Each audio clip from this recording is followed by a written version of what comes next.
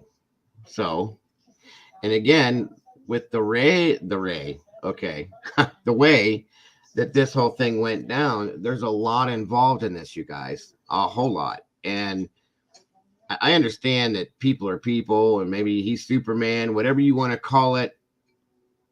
That's a lot for one person to handle. And I'm talking not just about the physicality part of this, everything that happened for the because this was completely premeditated, everybody understand that. Now, whether it was executed at a specific time for a specific reason, that I don't know. But this was premeditated because of the way that things went down, in my opinion. Okay. Now this could be a ruse completely to throw law enforcement off and everything else that has appeared, I guess you could say, to make us think completely different. But we're not going to know that until we talk about things. So that's why we're doing it. So and supposedly he worked in the IT department at Idaho University. Right. So if you guys remember, let's back up a little bit. When we first started looking into this, there was that whole story that popped up about the quote unquote blackout scenario that happened from, I think it was 11 p.m. to 6 or 7 a.m. For the computers and the cameras and all the other stuff that happened. Well, as I said back then, when we had heard about that whole scenario happening, who better would do something like that than somebody that has IT background, okay? And now this is the for those of you that didn't catch this story, I think it was December 15th. There was a standoff in Pullman, Washington, where Kohberger lives, in an apartment complex there between police and this Brent Kopacki, I think it is. I hate to butcher people's names, even somebody like that, but still. And that whole standoff ended in him being unalived by police. Okay. Well, when Kohberger and his father were pulled over in Indiana, that's the first thing that his father said to the police, the state highway patrol, right or wrong? Correct. Him and his dad made sure, just like Molly said, made sure to talk about Brent to the cop when he pulled him over.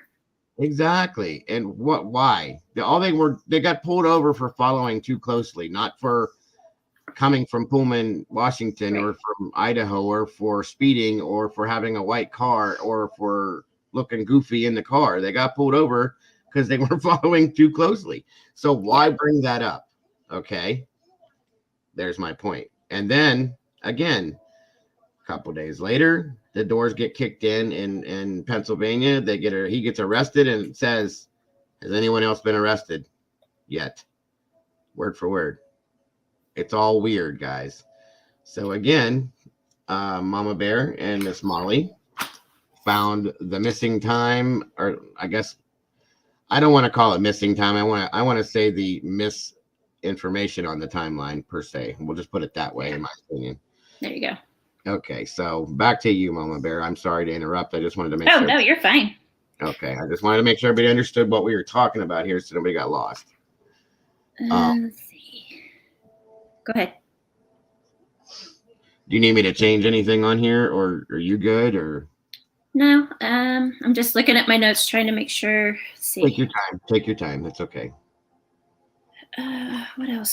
Actually, Strike, they were pulled over twice. From what I understand, that when I looked at it, they were pulled over both times for following too closely within a 10-minute period. One was by the State Highway Patrol, and the other was by a local police department that runs right next to the freeway they were on. Yes. One was the Indiana State Police, and the other one was Hancock County, and it was within 10 minutes of each other. And they were both for the same chart, or the same thing. Yeah. Offense. Right. Thank you. There you go. Offense. Well, congratulations, Doberman, for becoming a meatball. Good to have you in the sauce with us. Awesome. Thank you so much for that. And I thank you for that too. I appreciate you saying that. It's great to have you here, my dear.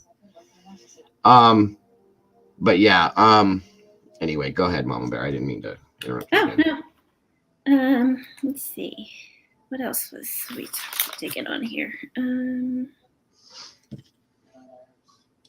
There was alert sent out on the 15th at 3 a.m. that was all clear after he was shot. Mm-hmm. Let me back this picture up and see if there's something different here. Actually, is this the wrong email, Molly, to have open? Because you know what?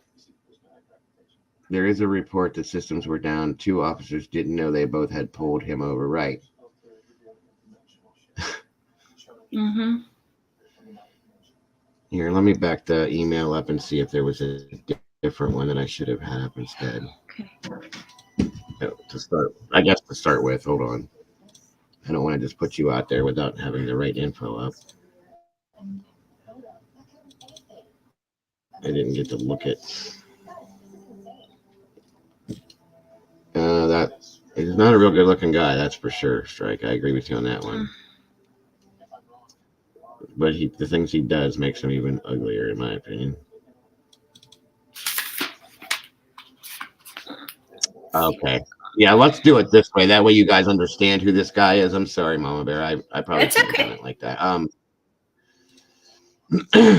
I just didn't see the way the emails came in, and I didn't get to look at them ahead of time. So that's my fault completely. It's okay. Also, yes, the trip through Colorado, 7 hours out of their way. What's that all about? Another interesting situation. That's the right thing. All right, hold on, Molly. Okay, yeah, we got a few things we're going to touch on, guys. But anyway, okay, so this gentleman, just to give you guys insight into this, I should say. Where are we at? Where did it go? I just had it here. I'm so unorganized today. My apologies.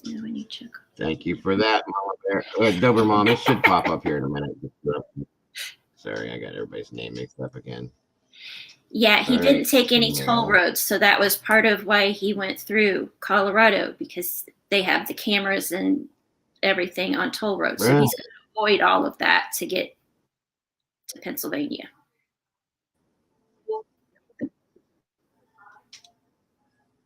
You just went robotic there, Mama Bear. Oops. Hold on. I don't know if it's well. No, that's not. That's okay. It's okay. So, and again, why, if you're going on a trip like that, in my opinion, I mean, people want to save a couple bucks, but why didn't you take any toll roads? Why did you take all back roads and go around the long way? And yeah, that's a long drive. To make it longer makes no sense. Exactly. You know what I mean? So, and then you also had your father fly down to drive with you. Again, were you worried that you were going to lose the car and you needed somebody to take the car when you got pulled over and got arrested? Right. Is that what he was worried about, or what's the deal, you know? So this is the obituary for, there's the name, Brent Lee Kopeka. For those of you that can't read, and I'll just give you this real quick. It is with great sadness that our beloved son, Brent Lee Kopeka, went to heaven on December 15th, 2022, as a result of a traumatic brain injury sustained in combat in Afghanistan, which led to a 16-year ongoing battle with severe PTSD. Okay. He was born October 4th of 86, survived by a mother, Darcy Nixon, stepfather David Nixon, and father John F. Kopeka. Also stepmother Dawn Kopeka. Brent was the oldest sibling to Tori L. Davey, Zachary J. Kopeka, Ethan J. Kopeka, Evan M. Kopeka, and Elowen O. Kopeka, and uncle to 3 nephews and 1 niece. So again, Brent proudly served in the U.S. Army from 2025 to 2009 in the 2nd Battalion, 508th Parachute Infantry Regiment. So this guy was not only Army, but he was infantry in the Army, you guys. Okay, which means, you know, that's frontline stuff. They parachute in. During wartime, they go to the front lines and they fight. They unalive the other side is what that's all about, guys. They're taught hand-to-hand combat, weaponry use, hand-to-hand combat with knives and things like that, blah, blah, blah. Welcome, Linda. Good to see you. Anywho, so back to what I was saying. 2nd Battalion, Infantry Regiment, 4th Brigade Combat Team. Here are these things that I'm saying, you guys. Combat Team, 82nd Airborne Division. Brent was awarded the Purple Heart for his service in Operation Enduring Freedom in Afghanistan by volunteering to serve in the United States Army during the time of war. Brent proved himself not only a man of great dedication. Let me see if I can make this bigger. Nope. It won't let me scroll. That's it. But also a selfless servant of the people of our nation. Brent epitomized the value and standards that all rare troopers strive for. Okay. I can't see the rest of it, guys. I'm sorry. Right. That makes sense, Dober Mom. So again, guys, and you know, God bless him for what he did for our country. But again, this is the 4th Brigade Combat Team, 82nd Airborne. That's no joke, guys. Those guys are trained, and they pull people from these battalions for special forces on a regular basis, just so you guys understand the things that he knew in the Army. My son was in the Army and talked about a lot of these guys, you know, and like they're no joke. Like they know what they're doing, and they can do some damage if they need to. And I'm telling you this because that leads to, you know, in the beginning of this investigation, it was talked about that this looked like something that could have been done by someone that was military or previous military. Okay. Mm-hmm. Well, here's something to look at, everybody. So again, I don't. Do you have any comments on that, Mama Bear? Or nope, I'm right with you. All right. Now, again, guys, now we have these things, okay? And I know I'm jumping around a little bit, but I'm trying to make everybody understand where we're going with this. That way everybody is not lost. That's one thing you guys know. I will break things down and tear it apart into little pieces, and then I let all of us put it all back together and come up with what we can from it. So that is what I'm doing right now. For those of you that don't know what this is, if you can see it, this is what that 4chan thing we had been talking about in the past, the different things that had been posted in there from someone called Anon, okay, or Anonymous. Well, I've watched a couple different other creators talk about some things on here, and I guess it's been rumored and it's been speculated that Anonymous very well could be Brian Kohberger, okay? That's speculation to the 100th degree, guys. I don't know. None of us do. But it's been talked about pretty hardcore by quite a few other creators and some other people. So, you know, we don't know. And as you're seeing these posts right here, there's been a lot of posts from this Anonymous during this whole investigation about different people, different things. And this here alone could just be something to throw people and law enforcement off of the actual trail as to what's going on. But again, it's still very interesting to look at and to see. Okay. So this one was posted here. Let's see, January 11th of this year of 2023, like just the other day, literally. Okay. It says BK very well could have been doing what you mentioned, an accomplice, but not fully. More like morbid interest that is criminal, but nothing many reporters don't do. Now we're talking about the Brent gentleman that we were just talking about, saying this guy was in my unit. And before anybody says anything, obviously this anonymous post here, Kohberger's been in custody, so obviously this isn't him, but we're talking about beforehand. But this guy was in my unit. I haven't spoken to him in years. This is effing crazy. When he was getting out, I remember he said he was going to really try to work for private security. If he didn't get his FBI job, he told me that FBI would likely contact me as part of his background test. I was never contacted and honestly haven't thought much about him since this was said. This is absolutely effing crazy to see this. It's got to be some sick joke. Effing hell. I cannot comprehend what I'm seeing now. Now, that being said, there's been conversations said. There was a post that I believe Mama Bear saw it too. I don't know about the rest of you guys. there was a post somebody put up, and they claimed to be related to Brian Koberger. And they said, basically that everybody out here that is accusing him of this and that and blah, blah, blah is crazy.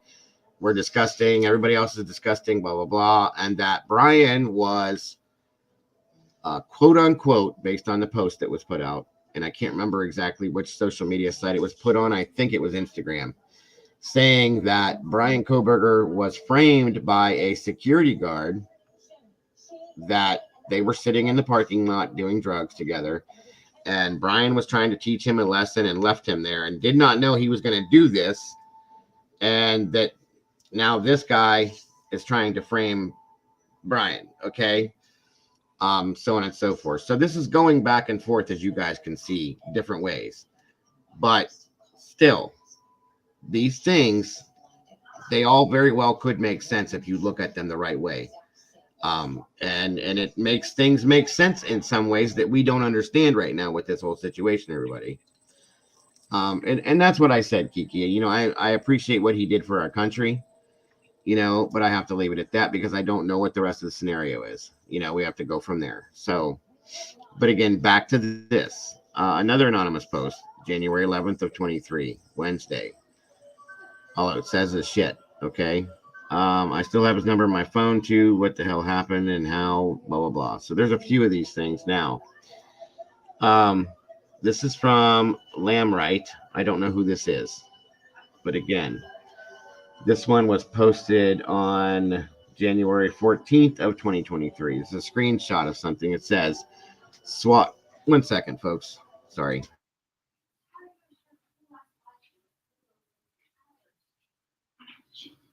All right, sorry about that. This says swatted. If you don't know this, I have been the victim of swatting calls. There have been 29 swatting calls to my address in the past 285 days. The Riverside Sheriff's Department may have been to my home 20 times, and every does 20 times pointing guns at me 11 times. They never had a search warrant. They made me leave my home with my hands up and thought I was going to die every time they were here. The first time they were here, there were 4 calls and 15 people 15 people pointing guns at me. Some of the guns were AR-15s, all because I ran for president of the United States. And I have internet trolls calling and swatting calls. The FBI are the Keystone cops. They can't find who's making the prank calls. These kids are calling in bomb threats to schools and hospitals. Super effed up shit, and the FBI can't figure out who it is. People making the bomb threats and swatting calls. I think Medicore is behind it. Okay. Another anonymous post, January 14th of 23. On Saturday, no, nothing good starts in a white Elantra. It was the best of times, the worst of crimes. I est with a knife. That thing you do with a knife. His ass.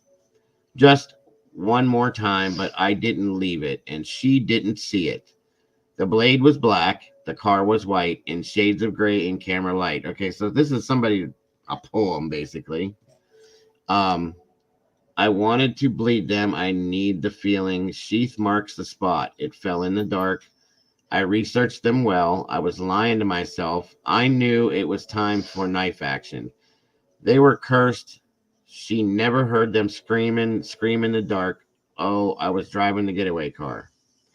We were driving, but we got really far. Don't pretend it's such a mystery.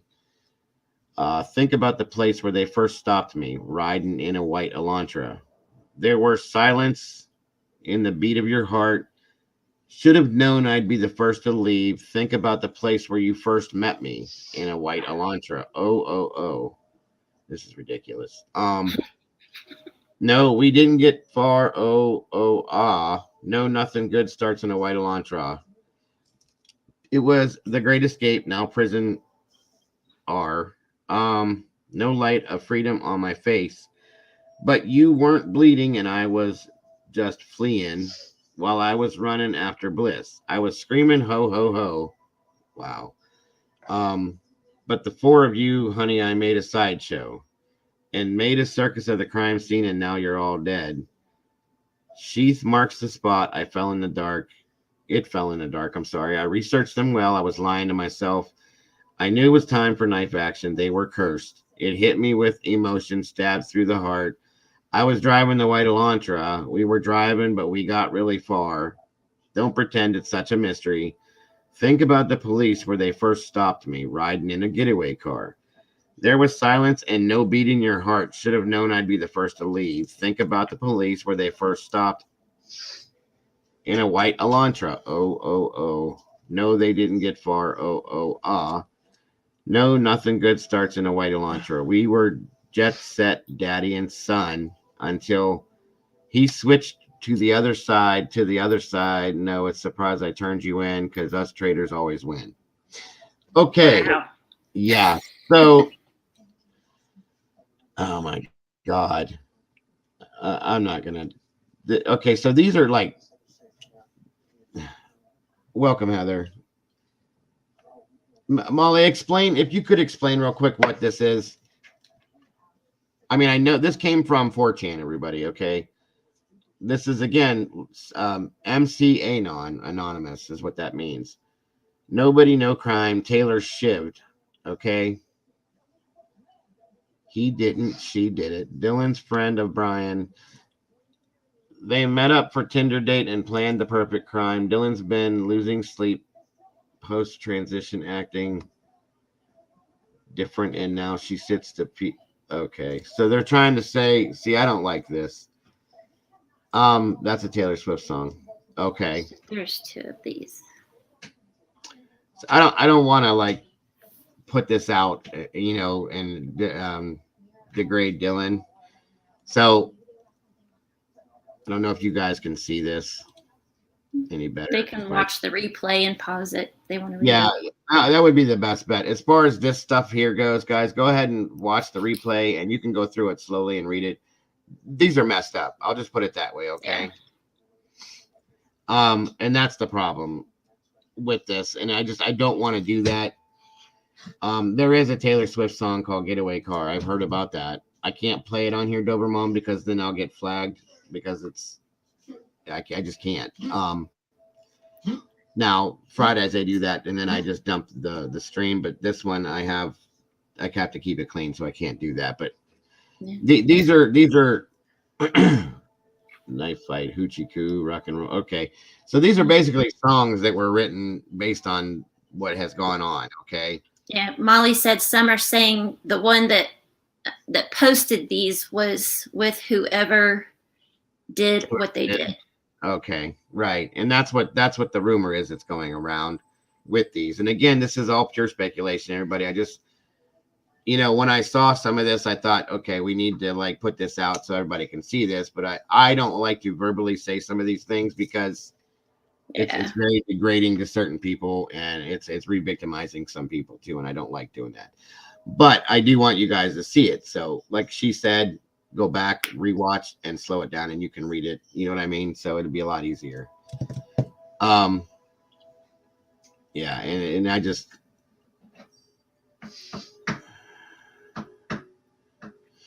okay. Now this one says, I don't see the name on here. It says, but early profile leaked from law enforcement was ROTC military. Now, if you guys remember, what this means is when we first started getting into this case back in the end of November, okay, the first things that were said was, and I think it was by an FBI profiler, a retired one, that this looked like a military hit per se, okay, that it very possibly could have been ROTC. If you guys remember correctly, we were looking into the ROTC aspect of it through the college when they brought up the knife, blah, blah, blah, so on and so forth. Okay, so that's what this is probably going at right now.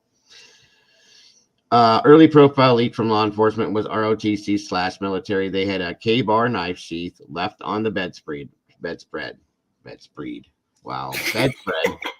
Which is why I think Kopacki either committed the crime with Kohberger or sold him the knife, and Kohberger tried framing him for the murder. Kopacki died in a shootout to SWAT, which was Pullman, Washington, the SWAT team thing I explained to you. on the 15th of December over a phone call. He was threatening to shoot roommates. Did he even have roommates? Who placed this? He had 2 roommates. Okay. Where'd it go? Who placed the SWAT call? He fit their profile perfectly, and supposedly he drove a white Hyundai Elantra. Kohberger was approached a few days later. This all happened within a week of the white Elantra info. So it either seems like Kopacka was involved with the crime and went out shooting, or Kohberger used him as a patsy because he fit the easy profile and suffered from PTSD, TBI. Maybe he was easy to manipulate or convince or deceive. Now that statement right there, let's remember how intelligent Kohberger is. Let's remember that he has a master's degree in psychology. Let's remember that he has a PhD basically in criminology and law. Okay. Those things alone can make you could manipulate the master manipulator. Okay. Just saying, guys, like, remember those things as we're reading this stuff. So, but that would imply that Kohberger did the unaliving, purchased Kopacka's knife, and left the sheath on purpose, and perhaps also placed a phone call that got Kopacka swatted, which would imply he's even more psychotic and evil than we originally thought. But if this kid really did have an obsession with criminology and serial killers and is as smart as everyone says, it could all fit the psychotic serial killer profile. They also dug up his Tapatalk accounts and quoted Kohberger saying he suffers from visual snow, like having demons around all the time. Dude literally admitted to feeling possessed 10 years ago, and he's been hiding the entire time. Okay. So there's that. What's up, Brandy? Never fear, Brandy's here. Thank you for joining us, Miss Brandy. And welcome, Miss Cece. I didn't get to tell you earlier. So I don't know. Do you have any comments about that, Miss Mama Bear? Nope. Pretty wild stuff. Yes, it is. And again, guys, all of these things 100% speculation, but it's not. How can I say this? And I've been saying it. I don't think this is as cut and dry as they're making us see it is. Okay, it just doesn't seem to me like it has. It never has. Quite a few of you agreed with me that are in here that this wasn't as cut and dry as they're making it seem. Okay. Yeah. Now, I'm not saying that law enforcement is failing, but if we all remember something, we thought for the longest time that law enforcement had nothing on this, right?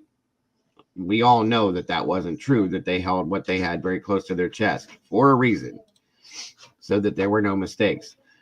Now, none of us in here know if, for one, there is another suspect in custody.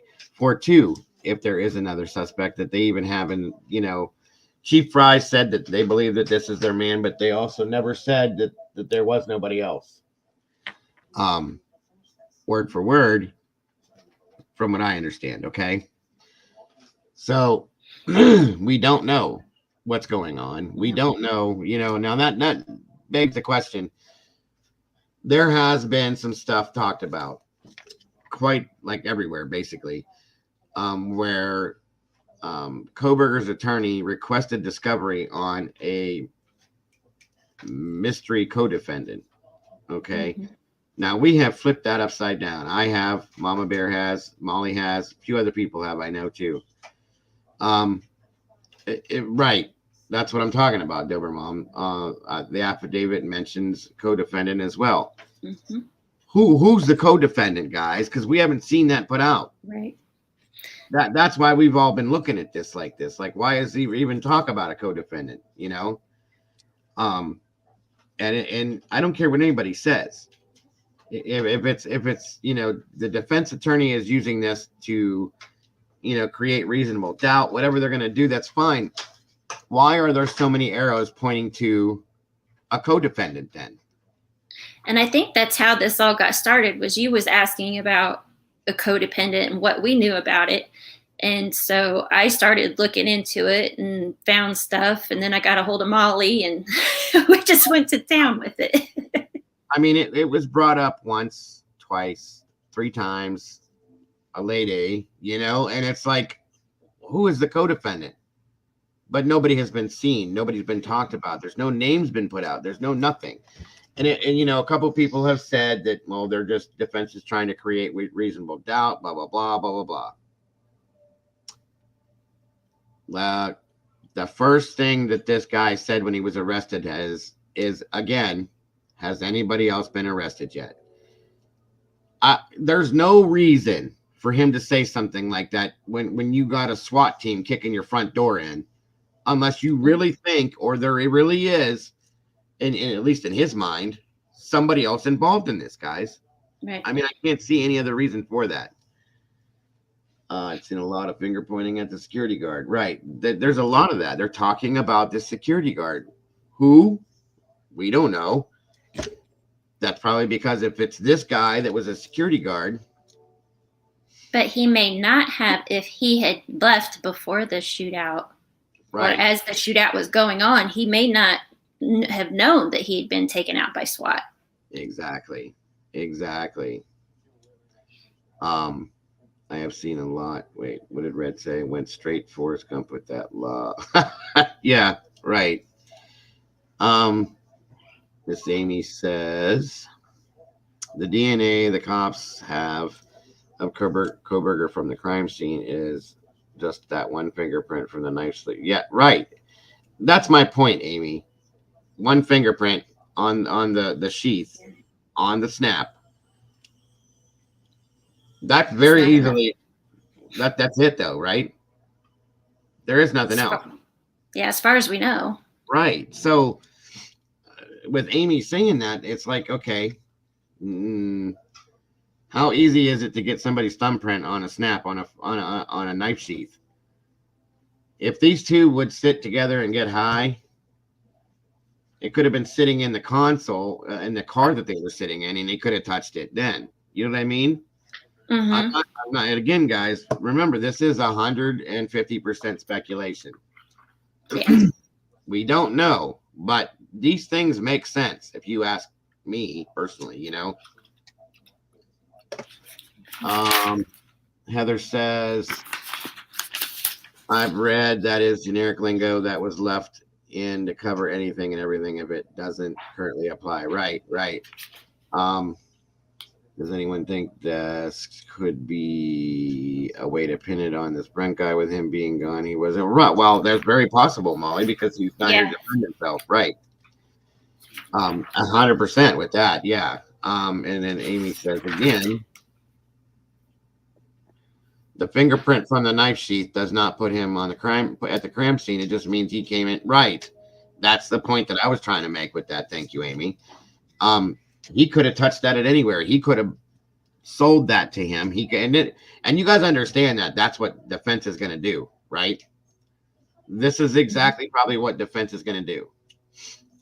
So be prepared, because that's coming regardless. But we don't know where it's coming from either. We don't know which way to go with this. Not that it matters that we know. I'm just saying that's why we're doing this. So it could go either way at this point. It's just kind of convenient that this guy's no longer around to say anything, to do anything, right or wrong, And I'm not going conspiracy with it, saying that they purposely took him out so that they could purposely, because that's what's being said in some places, is that whole thing happened so that they could pin this all on Koberger. Jober Mom said he left 2 days after, and his dad mentioned it to both cops. They said there was a mass shooting. They didn't say anything. And Kopacka was shot on the 15th, and they left on the 15th. Mm-hmm. So. Right. But again, why did they have to bring that up to both police officers? Right. within a 10-minute period of time. That makes no sense. So what does that have to do with the stop, guys? That's what I'm saying. Let's see. Red says the problem he has is if you combine all the evidence, it does put him around there unless he claims his car info. No, absolutely. I get that with the pinging with the phone. That doesn't mean that they didn't work together, though, Red. You see what I'm saying? Dobermom says his dad mentioned SWAT. I think he did. Yeah, but didn't he say that they left because there was SWAT and a mass shooting? I think something like, he said, we had to get out of there or something like that. Welcome back, Green Eyes. Actually, let me see if I still have that video, guys, and we can look at it again real quick just to make sure. I know no, you're fine, Dobermom. I know you're not arguing. You're good. No, this is what we do in here, though. This is how we figure these things out, guys. There's a difference between arguing and stating our opinions and theories, guys. We went through this whole thing the other day with the Sean Doherty thing. Everybody understands what we're doing. So, welcome, Marie. Good to see you. Thanks for joining us today. Hold on, guys. I'm trying to find this. 1 second. Hi, Marie. Dad said it was scary. Okay, here's this. Let me see. Is this the right one? Okay, well, let's try this one first and see what happens here. 1 second. Okay, let's see if this will give it to us here.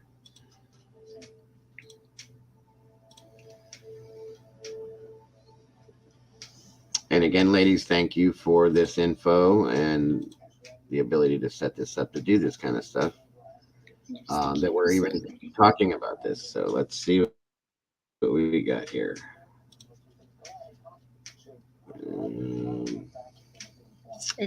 I think he was just alluding to that specifically on body cam or. Okay, no, I get that. A lot of people have said that through Dobermom, so there's no worries with that. Let's see.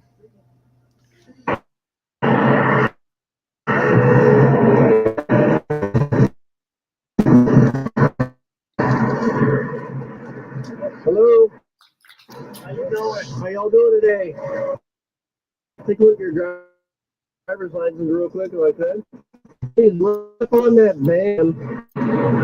He's right up on the back end of that van. Pulled you over for tailgating. Is this your car? Okay. Cool. Where are you headed?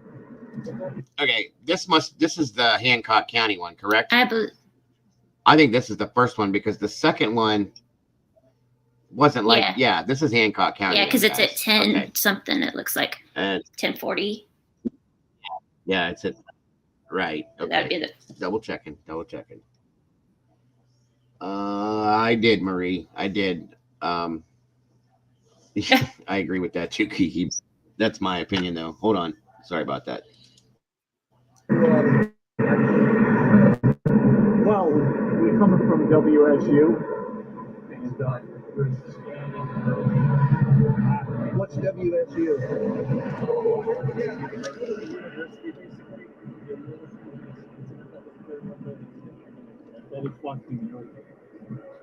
There it is. SWAT team and everything. I had a hard time hearing you because of the traffic. So you're coming from Washington State University, and you're going where? Oh, okay. Yeah. We're slightly lucky because we drive for hours. Hours, days. To drive. Well, almost a day. Okay. And what did you say about some SWAT team thing? Yeah, the mass shooting and everything. Where?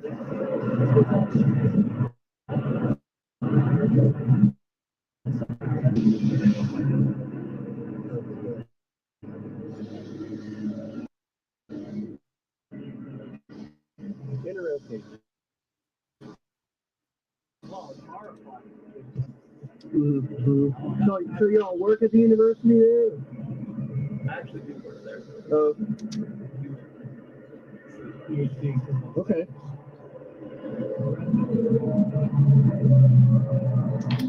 Okay. Yeah, I hadn't heard about that incident. Just yesterday, or? This happened about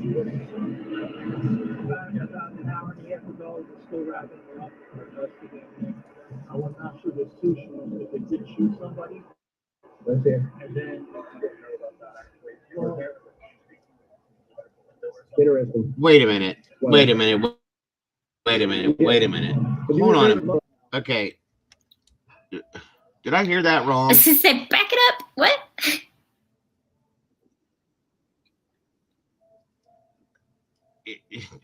They did say that at first, Molly, but this last part right here, listen to this again, okay? They did shoot somebody. That's it. And then they said they shot somebody, and then he said the cop said they did shoot somebody, and then he said we don't know about that actually, but they do know about that. Am I wrong, or did I hear that wrong? Let me do that again. Yeah, I had an incident just yesterday, or? This happened about an hour and a half ago. We're still wrapping it up for investigating. I was not sure there's two shootings, but they did shoot somebody. That's it. And then Okay, so it's almost like his dad just stuck his foot in his mouth. Like he wasn't supposed to say that. Did you catch that? Yeah. Where he said, I'm sorry, Green Eyes. I'm trying to make it's hard to hear because of their traffic, but he said that, they're wrapping it up about an hour and a half ago and they did shoot somebody. And then Brian pops up and says, well, we don't know about that, but they did know about that. Everybody knew about that. Mm-hmm. Am I wrong? I don't think so. We can try and maybe Molly or I can try and clean up the video a little bit and see if we can hear it better. Let me do this one more time because that came off weird to me. I never paid attention to that like that before. Let's try this one more time.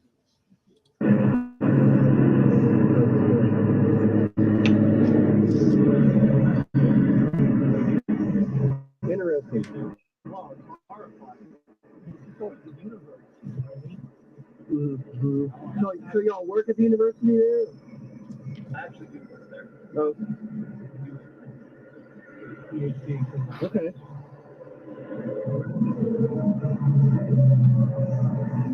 Okay. Yeah, I hadn't heard about that incident. Just yesterday, or? This happened about an hour and a half ago. We're still wrapping it up for investigating. I was not sure there's two shootings, but they did shoot somebody. That's it. And then that right there. He said, the father said, something about shooting and said they did shoot somebody. And he looks at his dad and says, well, we don't know about that actually.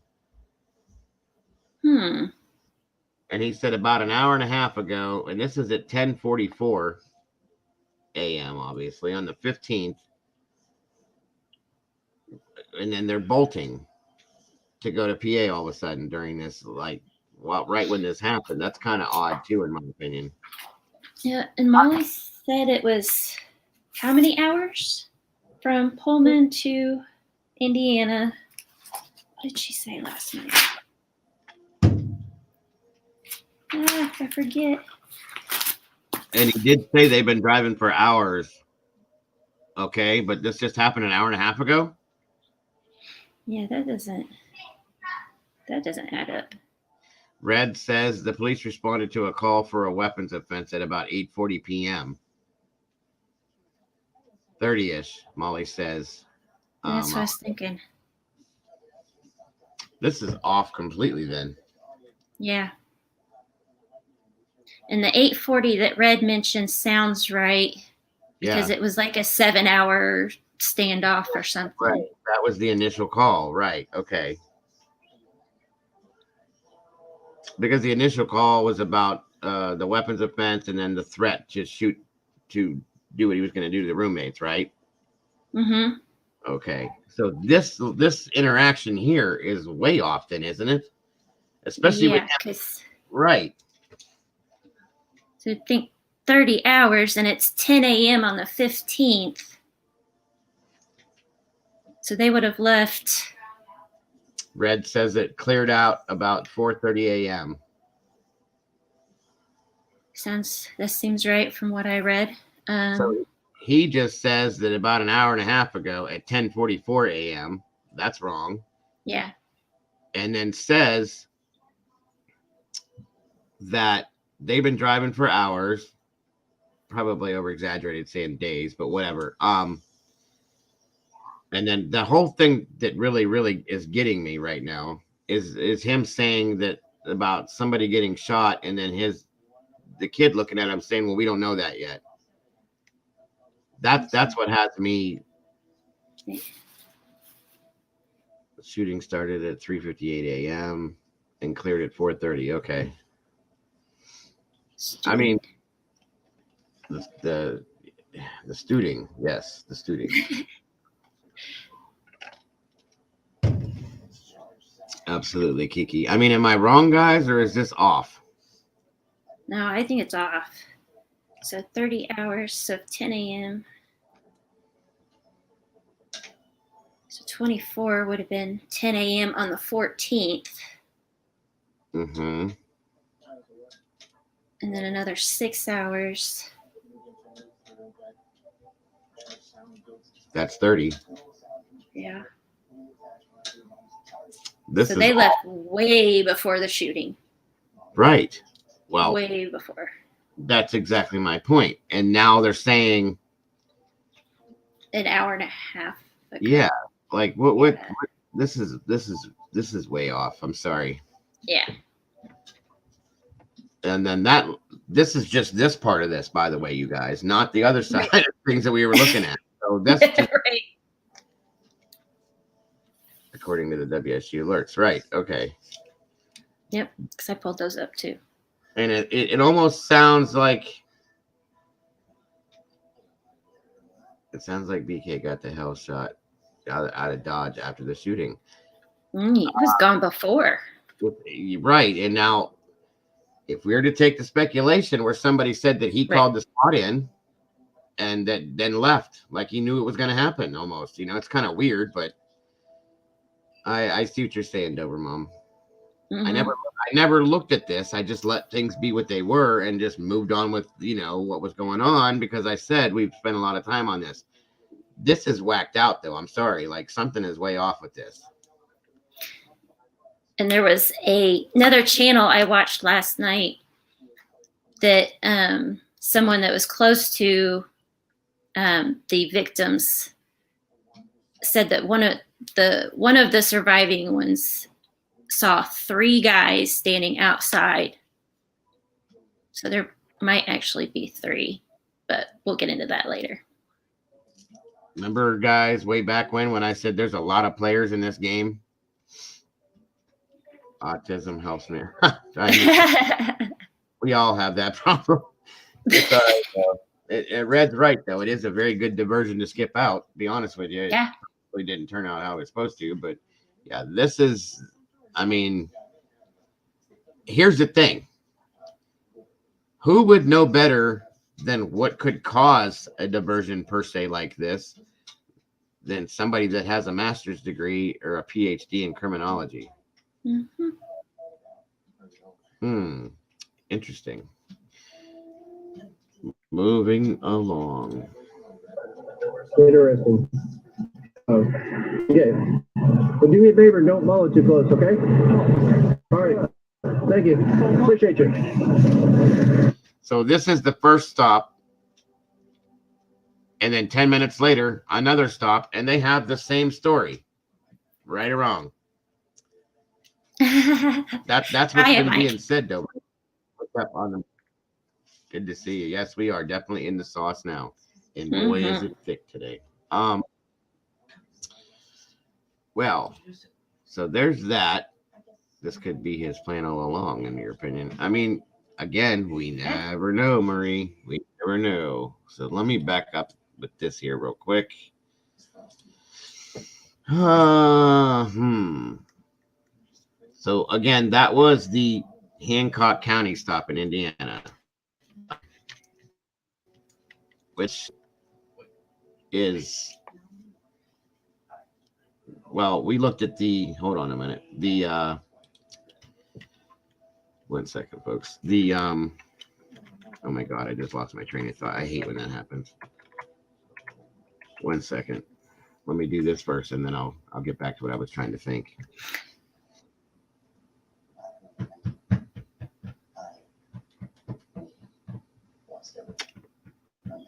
Okay, now this is the other one.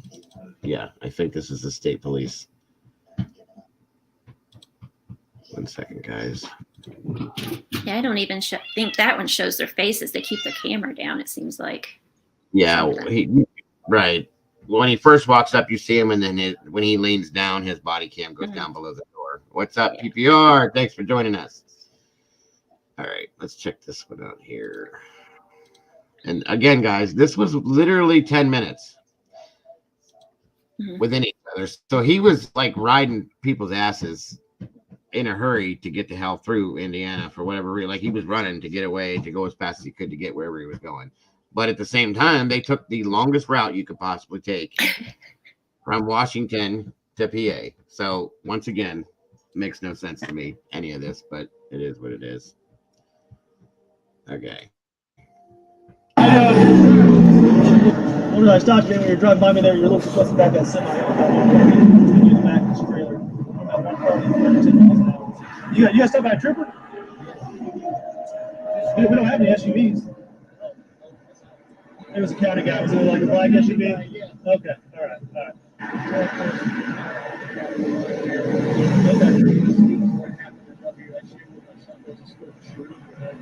Today?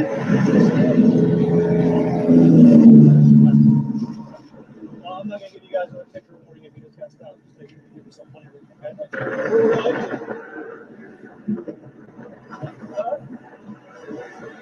Yeah, it's a long haul. You guys scared of airplanes? Well, hey, please don't take trip. Thanks, sir. I stopped you when you were driving by me there. You're looking supposed to back that semi in the back of this trailer. You guys stop by a trooper?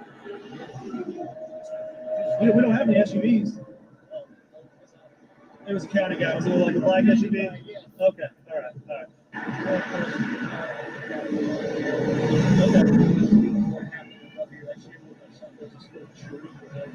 Today?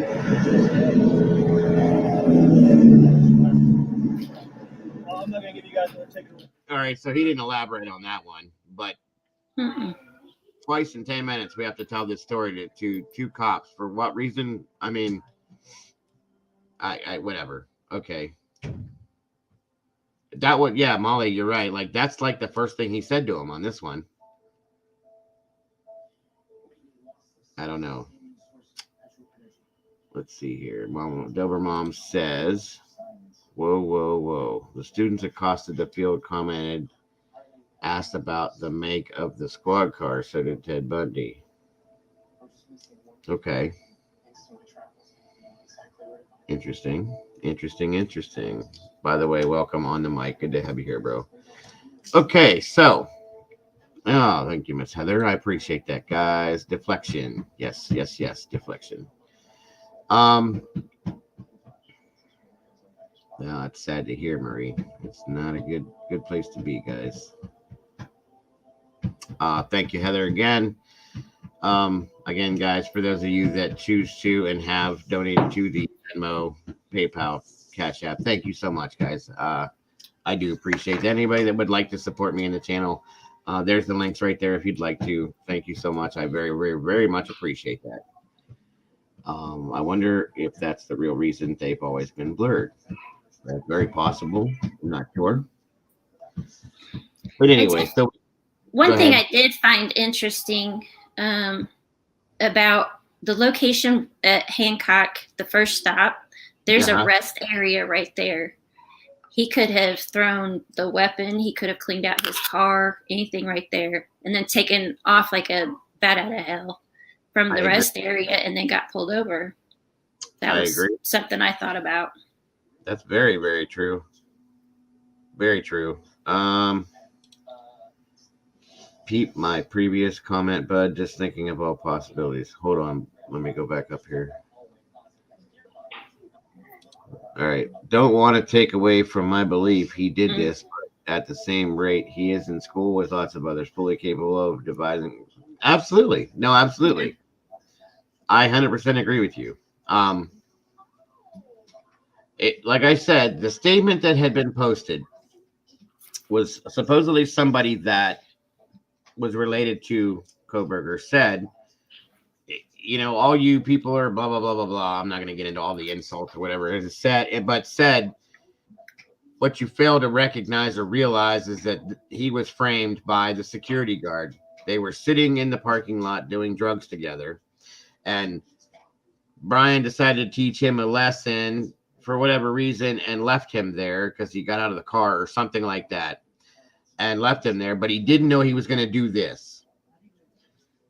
And Brian went back to Washington, and this guy did the thing, and that's the post that was put up by somebody related to Brian, saying how innocent he was, and this, that, and everything else. And it's like, oh, okay. And I mean, it was surprising for me to first, because the first time I read it, I was just kind of like, something else.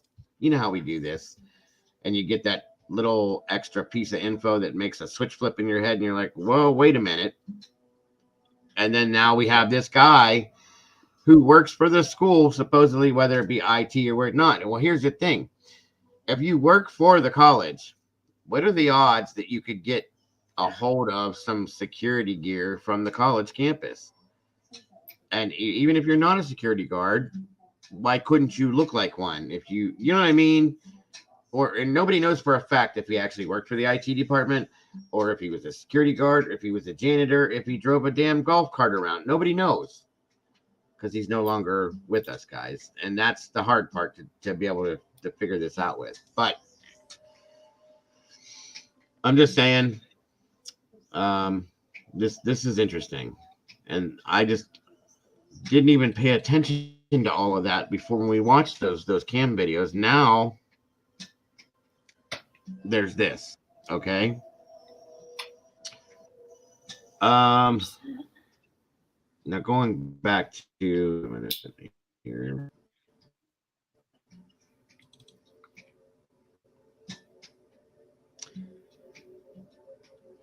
Did you have something you were going at, Mama Bear, or? Yeah, there was another post, and I have no idea what this was posted on. It says BK reportedly asked a neighbor whether they'd be able to kill someone as a member of the military. It goes on to say, right. in another conversation, the neighbor told CBS Mornings that Koberger asked if he had watched Netflix's Dahmer Monster, the Jeffrey Dahmer story, a limited series that tells the story about the notorious. He said that in that conversation, Koberger mentioned how rare serial killers are. Yeah. The neighbor recalled a third conversation in which Koberger asked whether he'd be able to kill someone as a member of the military.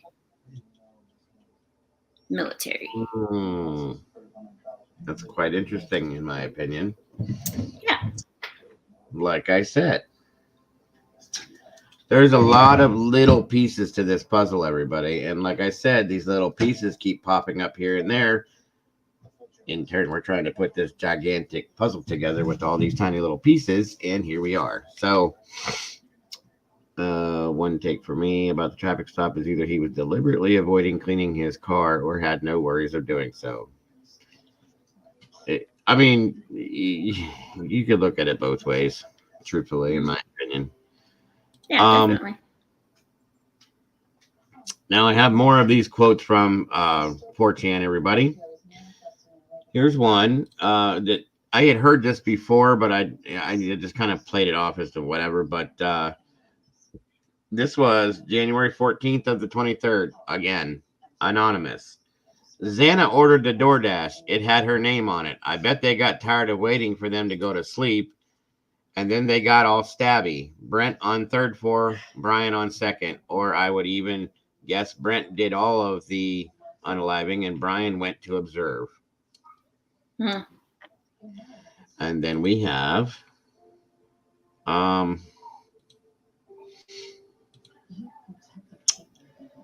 January 13th of the 23rd, which was just this past Friday.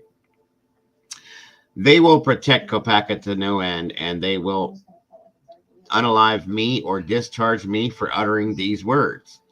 Brian Koberger was a criminal informant giving information regarding the distribution of that white powdery drug and MDMA at 1122 King Road. The cops don't want anyone knowing that they effed up and got this wrong, dude. Cop was effing nuts, and he was self-unaliving. Thoughts. I'm trying not to say these words. We know that he and Koberger became pretty tight. I don't know if Koberger had the balls to murder, I said it anyway, unalive 4 people, but Cop without a doubt did not give one F. Keep digging if you want, but it will get hairy. This will be the only correspondence I make. Any others claiming to be me are fakes. My passphrase is rivalry week, but I'll never have to use it. Good luck, gents. That's kind of weird. So, that's just weird, guys. I'm sorry. Very weird. What about their cell phones? Father or son, whoever was BK, can't they ping their phones if they were near the house? Yeah, of course, CC. But there was a lot of pinging going on at that time. This guy's phone, this other guy's phone was never pinged because he wasn't an issue at that point. So I mean, I need to check that post from a family member heard a few days ago. Okay, right. And that's what I'm saying. A lot of this stuff you got to take it with a grain of salt. So there's a lot of stuff going on, guys, and what's real, what's not, what's this, what's that. It's crazy. Being pulled from an air duct. What? Oh, it's not sunshine. I was listening to scanner feed in real time of the dude they were referring to, which they claimed the dude was still on the run, but he was caught and arrested right after. Okay. Gotcha, Heather. One of my brothers in Ohio, chief of police, pinged my cell twice to get my attention. So maybe. Oh, okay. I'll be right back. Yeah, take your time, hon. Thank you. Let's see here. So we did that one. Okay, so this is from January 14th, again, the day, Saturday, okay? Again, anonymous. So this is what I believe happened. I am the same guy who spaces out my sentences, but I'm not a whine mom. You'll have to come to accept that. Brian had a crush on Maddie. She represented what he is not. Hold on. Let me show this to you guys. This is pretty good sized. Well, because I have to actually excuse myself for a moment. Let me up a little bit, and then I will read it again when I come back because that's too big. There we go. Can you read that, Mama Bear? Or is it too small?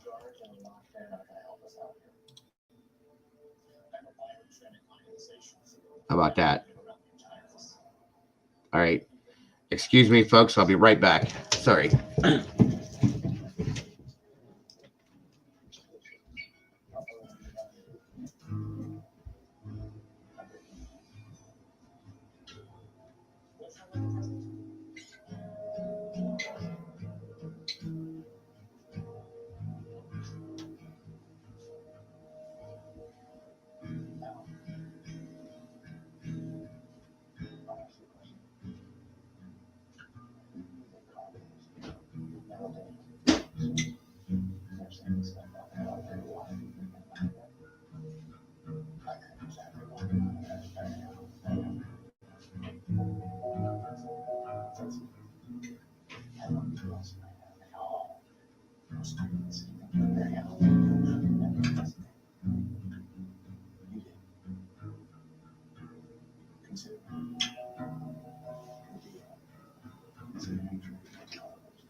This isn't safe. Relax. After I saw what happened to your wife, I had it covered.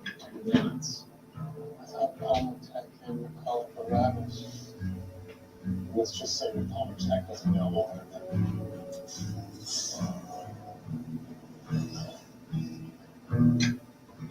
concrete walls. I'm not a mere inside. Even if my outer field fails, even if you can.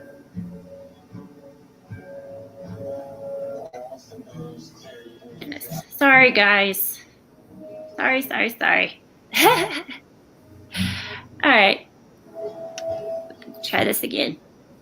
You don't have to go home. You can't stay here. It says, I am the same guy who spaces out my sentences, but I'm not a wine mom. You'll have to come to accept that. Brian had a crush on Maddie. She represented what he is not. He stalked her for months on end. There is no other person to stalk in that home. He began to idolize her. Brian walked in and walked directly to her room. He was planning to R her, and even something more innocuous. That's not what happened, though. Kaylee heard Maddie's whimpers as Maddie had a knife to her throat. Kaylee walked in, and Brian spun around to give her an upward strike through the lungs into the liver, per Steve.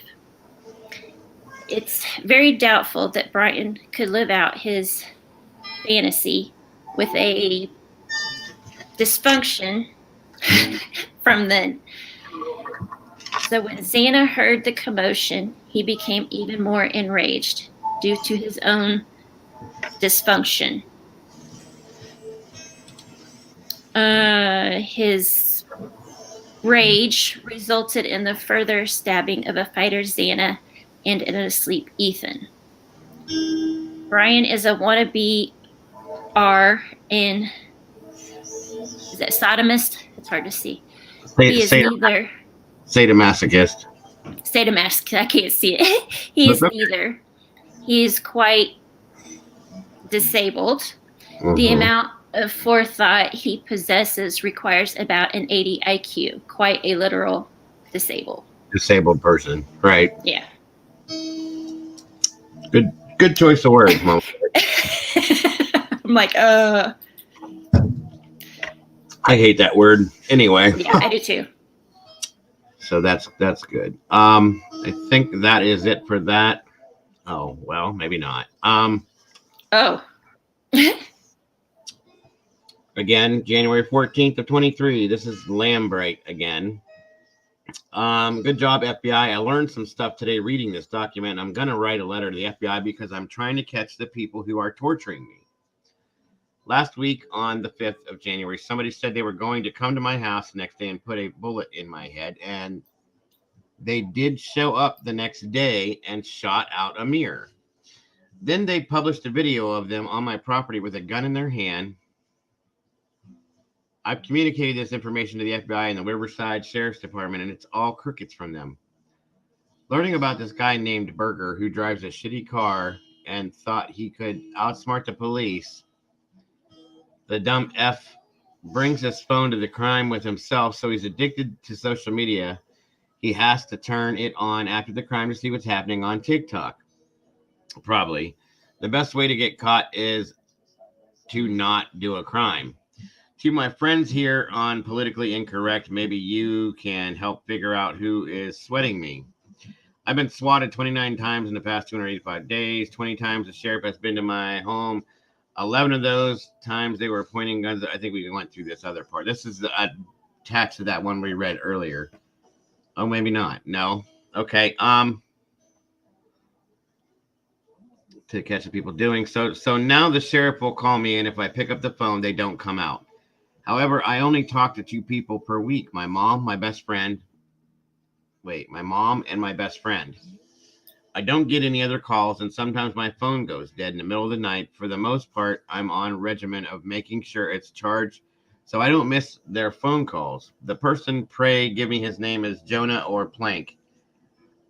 I also think it's Mr. Medicor, again, who I think is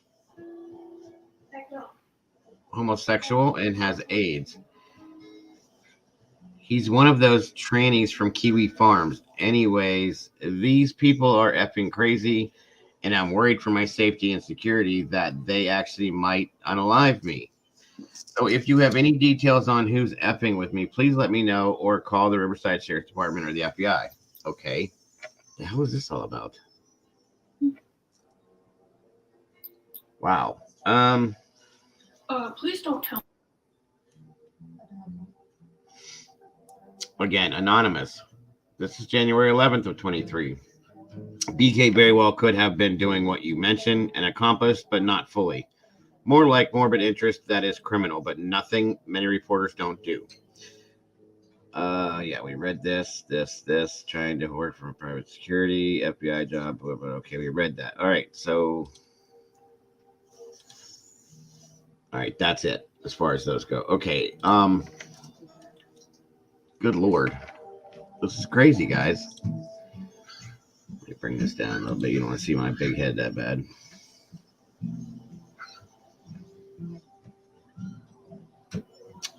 Okay.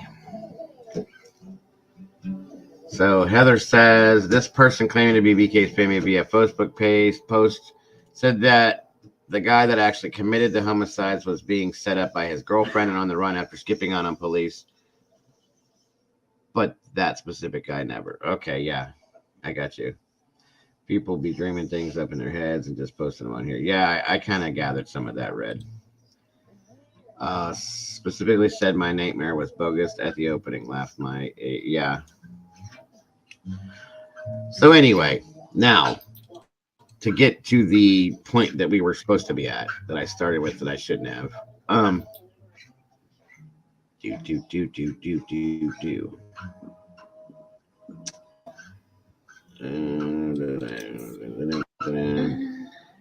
Okay, here we go. Did you need to jump down, Mama Bear, or are you good? Yeah, I'm gonna have to here probably a couple minutes. That's fine. No worries, no worries. It's my fault. I was running late and I've been dragging. Okay. I'm just trying to make sure everybody understands everything that we're talking about, so that nobody. Definitely, no problem. Where'd that go? Okay, so this is Molly stating the route. It was showing the route that was being taken. If you guys can see, 31 hours.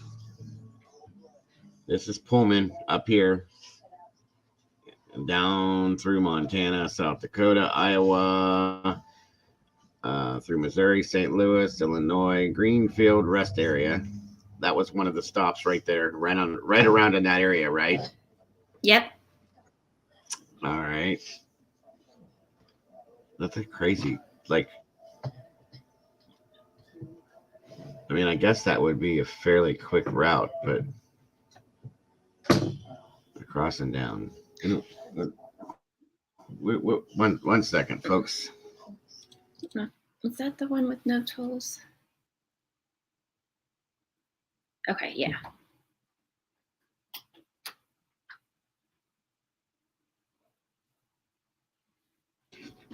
Kim, I believe the letters were from 4chan. Hi, Kim. All of that, yeah, was posted on 4chan. Good to see you, Kim. All right, so then there's that route posting. And then we have from Indiana. Ooh, he came down through Ohio too. Caca. Columbus, up through there. Around to Albrightsville. Yeah, it's really not that far from me where he was. This is the one we found with no toll roads. Okay. And then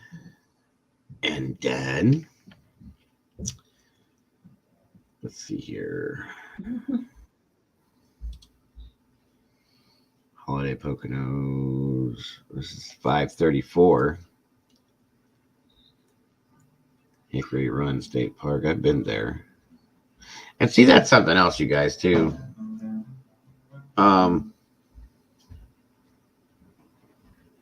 like there's so many places that a weapon could have been dumped on this drive. So many places. Like there's never any way that anybody would find it if he has the weapon. You know what I mean? Mhm. So I think that's the only one. And this is him. 19 miles. Albrightsville over state game lands and Lambston Drive. So there's all that too. I didn't really look at this. So I don't know, Sunshine. I don't know. Molly, what was the purpose for this one here that we were showing?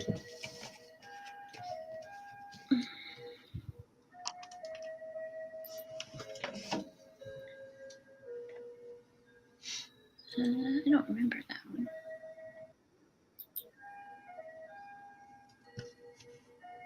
I don't either.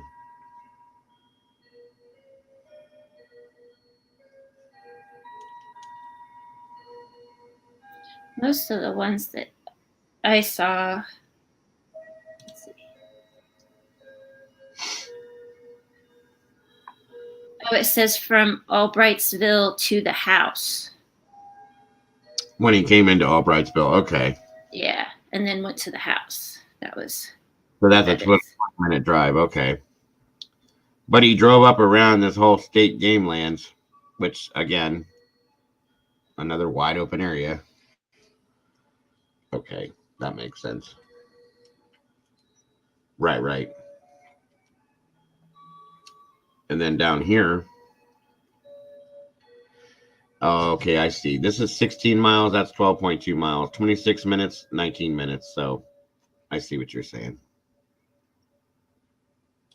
It doesn't give the whole. Okay. Thank you, Molly and Mama Bear both. Mm-hmm.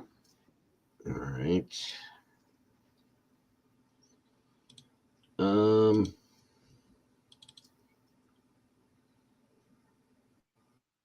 Why does this keep taking so long to load? Just drive me insane. So I think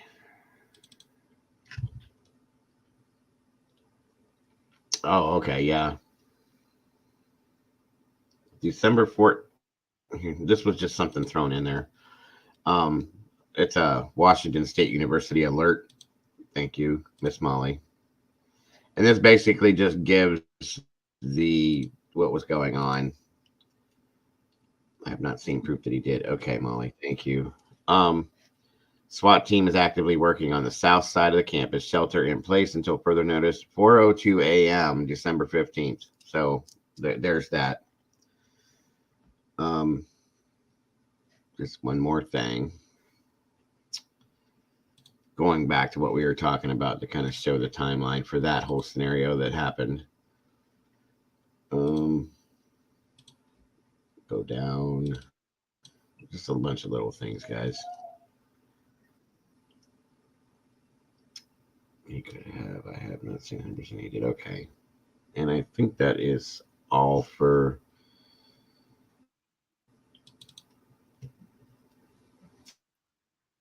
Okay. This just shows again Brentley Kopaka.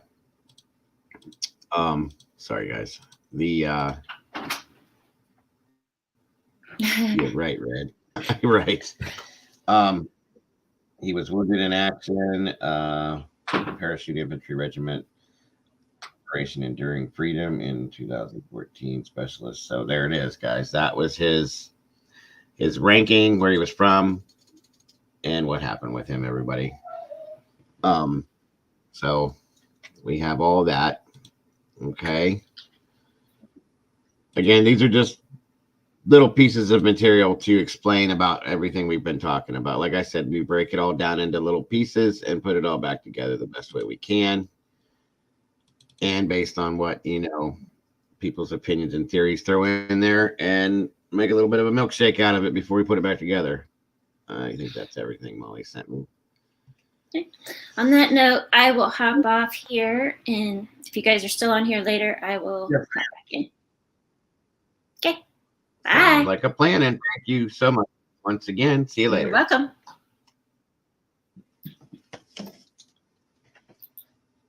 All right. Bye-bye. Awesome, Molly.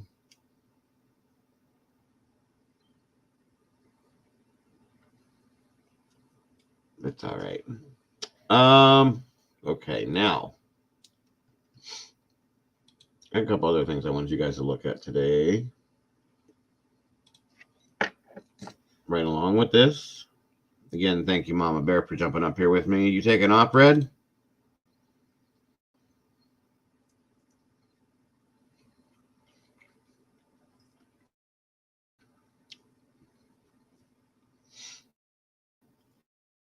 Oh, were you saying bye to Mama Bear? Okay. I got you. Up, load up, load up, load up. All right, here we go. Now, with everything else we've just been talking about, if this will, here we go.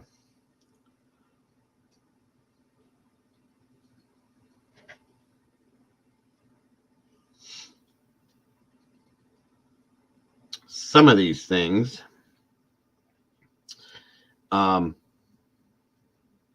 no, it's all right, hon. That was absolutely great. It's my fault. I didn't have time to like organize everything. So my apologies, everyone. We didn't really have time to put anything together, and we didn't talk too much about how we were going to do it. It was good. Everybody's getting the gist of everything, and that's what matters to me. I'm totally open to him having an accomplice. They were, well, let me put it up so everybody can see it clearly. They were very similar in thought. I feel he may be too wrapped up in himself to share the glory, but he could have a big old master plan. Absolutely, Smoothie. I 100% agree.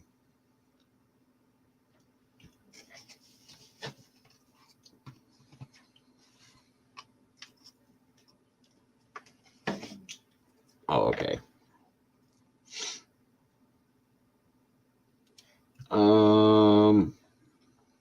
Where'd it go? This was on CNN yesterday. An ex-FBI profiler was reacting to what Koberger had posted online. And I kind of want you guys to see that if you hadn't seen it already. And it all kind of fits in with what we've been talking about too. So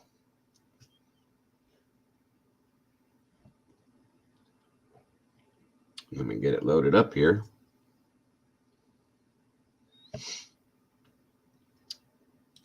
Today we're getting new. All right, there we go, guys. Sorry.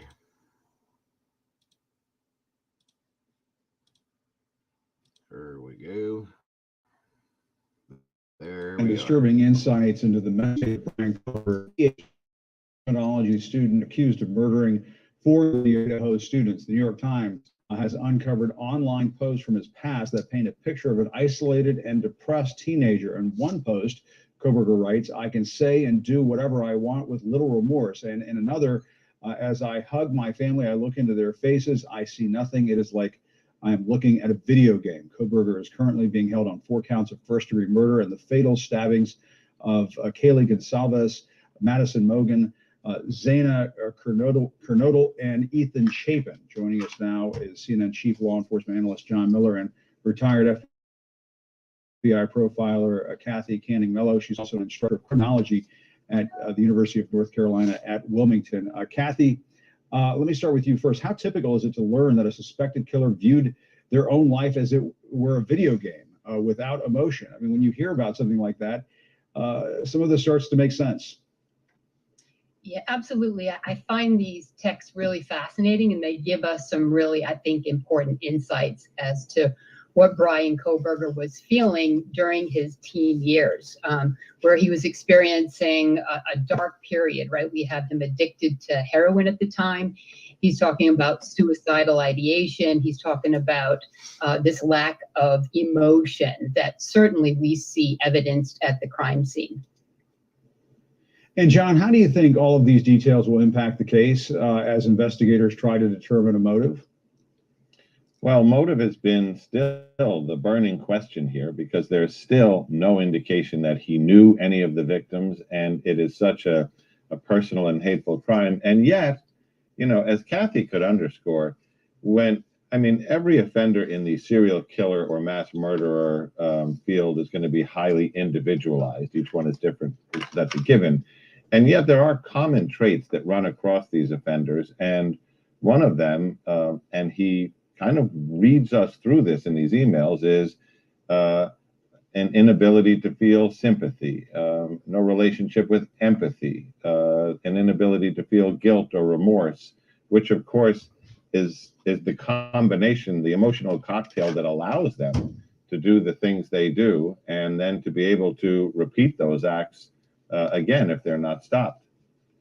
And John, this detail in the Times that the suspect became fascinated with criminal psychology, said he hoped to provide counseling for high-profile criminals.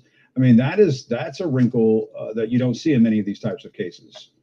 At least Jim, yeah, this is highly unusual, but it's also, in this case, there are so many things that really beg to be dug into more. If you look at the posting he did as part of his master's project, asking criminals to come in and be interviewed with him as the coordinator about the psychological traits of decision-making during their crimes. What were you thinking when you did this violent act? How did it make you feel? What was your plan? What, if anything, did you leave behind? On one hand, you could say that was a study, although the structure is very non-academic. On the other hand, you could say that this was, as Mary Ellen Poole did last night, this was an act of voyeurism, meaning these interviews would allow him to immerse himself in feelings that he was having by experiencing them through others. That is disturbing. And Kathy, the New York Times says that one of Kohberger's friends told this individual he suffered from a neurological condition called visual snow, where people see scattered dots like static on a TV. And one of the posts says, and I'm reading here, it is as if the ringing in my ears and the fuzz in my vision is simply all the demons in my head mocking me. It doesn't sound good. No, it sounds very disturbing, but we're going to have, I think, more deep interviews of people who know Brian well in order to understand that condition that he had and any impact it might have had on his behavior at the time or later in life. And if the condition still exists, we don't know that.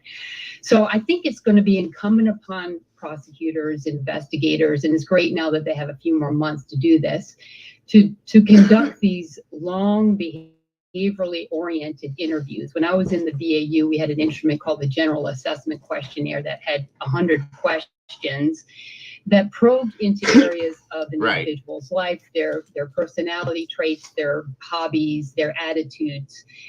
And it was meaning to get more insight about their behaviors, because we have some, casual contacts that said, he's charming. Well, do we really know he's charming? Does he lack empathy? Is he cunning and manipulative? Is he controlling? Does he harbor misogynistic feelings? All of these things are going to be evident in people that know him well. Certainly, we're getting some indications of his personality through his online persona, but we need to understand him offline as well, because at some point, the prosecutor is going to have to paint a picture of this individual to a jury, and they're going to have to make some connections in their head. Is this the kind of person, number one, physically capable? Now, this part of this here has had me like deep thinking. Okay, this whole persona that has been painted of him online, whether it be by him or other people that knew who he was, the interviews they've done with people that know him, that knew him, blah blah blah. Do you think that was done purposely, or do you think it just kind of just happened like that, guys?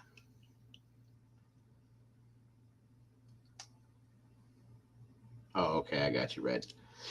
But I mean, this whole persona of him has been painted via online postings, whatever it may be. Like I said, what I'm trying to say is, like, do you think that was done purposely by him?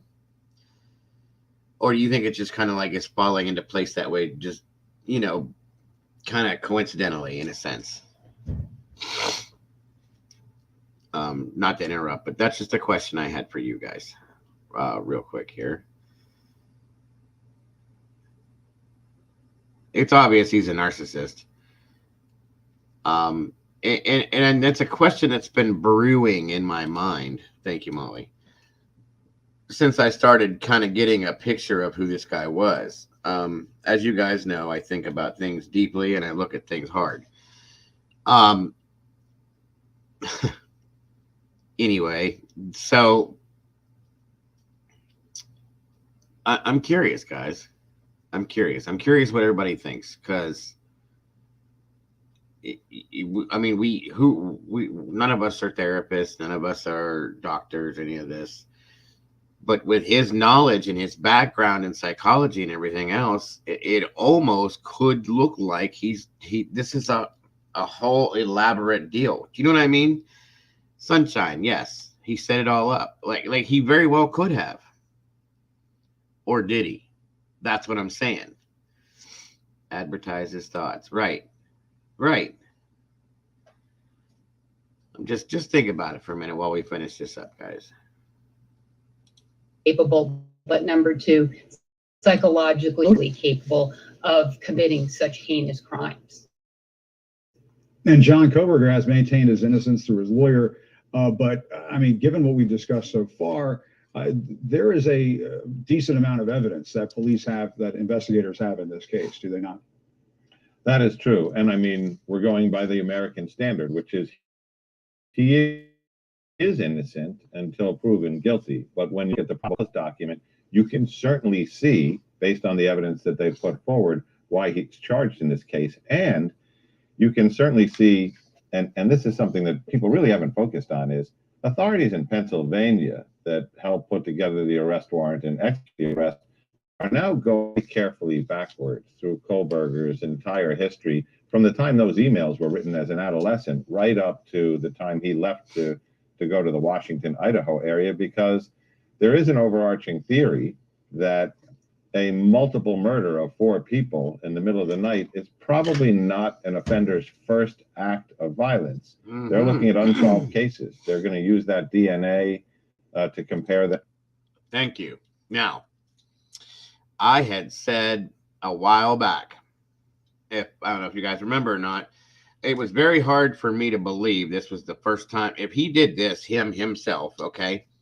If he did this, and it was very, very hard for me to believe that this was his first go at this, and it was 4 people, okay? I still have a hard time believing this. I still have. I don't care what the experience is, what your education levels are, whatever. I cannot believe, you guys, if he did this himself, it's the first time he did it. That goes for anybody. That, again, this is what brings me back to, and there's a reason why I'm telling you this, just saying that I really, truly don't believe he was by himself, and I cannot believe this is the first time this has happened. Maybe this many people? Yes. But the rest of this? No. There's no way in hell. Let's see. Molly's saying, I think this could all be his way of being someone in his mind better or whatever than he really is. Very, very, very possibly, Miss Molly. I agree with you on that one. Having Asperger's as this doucher claims he does, I can attest to being intelligent and lacking. I know people with Asperger's. That doesn't make them murderers. I don't want to say that, and I don't agree with that, Dobermom. I don't. I'm not saying I don't agree with you. I don't agree with him saying that he has that. Oh, right, Kim. It absolutely, and Molly, yes. There's no way, guys. There's no way. No, and it was almost. other than the sheath being left at the scene, it was almost, well, first of all, look how long it took them to figure out him, okay? But there's no way in hell that you unalived 4 people on the first time you've ever done this. No, not no, but hell no. I'm sorry, that's wrong. No, I meant sitting his angst despite how it looks. No, I got you. I got what you're saying, Dober Mom. I do. Tiffany agrees. Right. Bingo. Okay. Well, I'm glad you guys are in agreement with me, because I really cannot believe that. I can't force myself to believe that, because it just, if you look at, I'm not a detective, guys. I'm not a PhD. I'm not a criminologist. I mean, I probably should have been, because I always wanted to, but I'm not. Okay. But no, no, I can't. I could never. I don't care what you show me. No. So there's that. Anyway, let me finish this. Them to samples they have. They're looking for any stalking behavior. They're really kind of going backwards to say, was there something we missed here? 100%. Right, especially when you go through some of the things that he said about himself. I mean, that is very eye-opening stuff. You missed the other people that he did it Kathy to. Canning Mello, thanks for that discussion. Fascinating discussion. All right. So,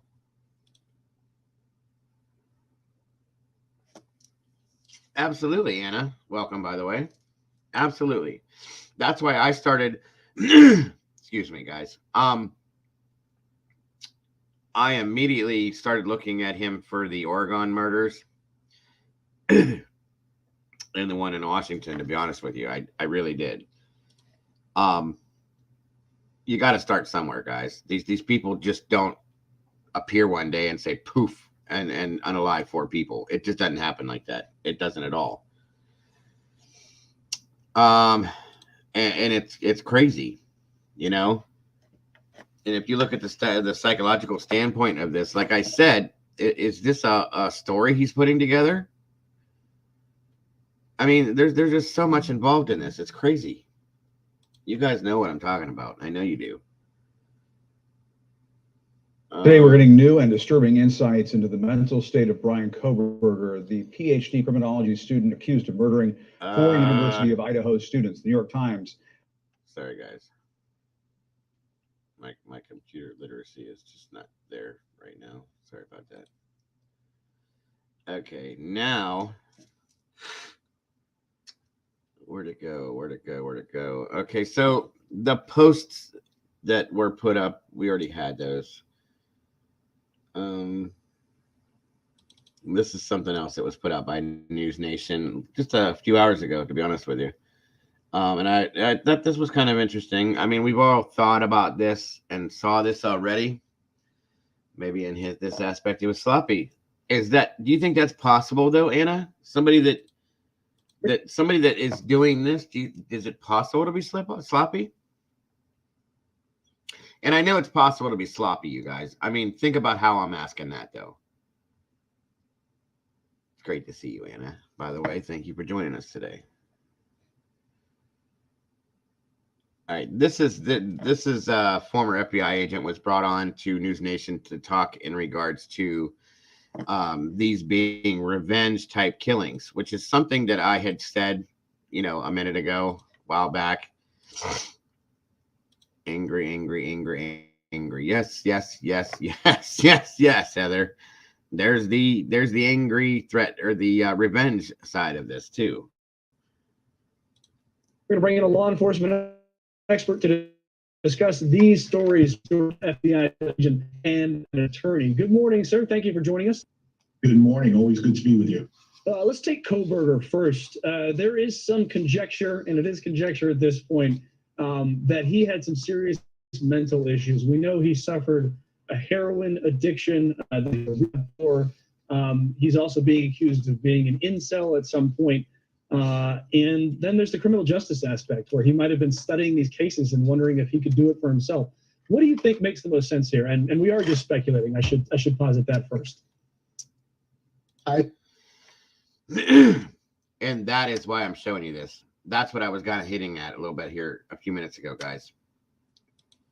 Typically, when you have these people have these emotional or mental issues, mental illnesses per se, how many times have you seen somebody that is a drug addict, is an incel, is a serial killer? I mean, all of these, sorry, I didn't mean to do that, is a serial killer. But all of these things, I mean, typically somebody like this will have one of these problems. This guy's making it look like he's got 3 or 4 of these things. I was playing with my meatballs. I'm not even going to go there, Heather. Leave it. I'm going to leave that go. But anyway, but you see what I'm saying? Like, this guy has all of these problems. I mean, is this something that he's inventing? He's putting it out there to make it seem that way? Or is this something that is true? That's the point I'm trying to make with this, guys. Excuse me. I really can't get past that comment, Heather.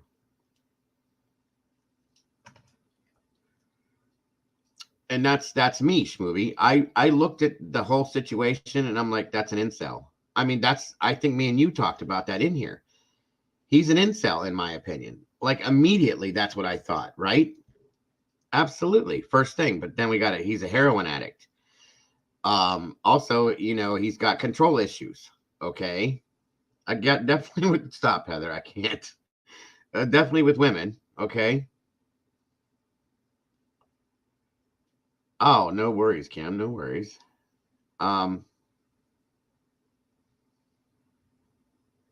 Okay. I agree, Anna. That's very possible. It could be. Molly has a great point, guys.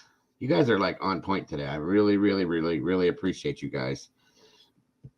And you guys are all super involved too. It could be that he believes it's true. Is it that, Molly, or is he inventing these things in his own mind? Is my question. You see what I'm saying? With the knowledge that he has, with the psychology background, he's got his master's degree in psychology. So this dude knows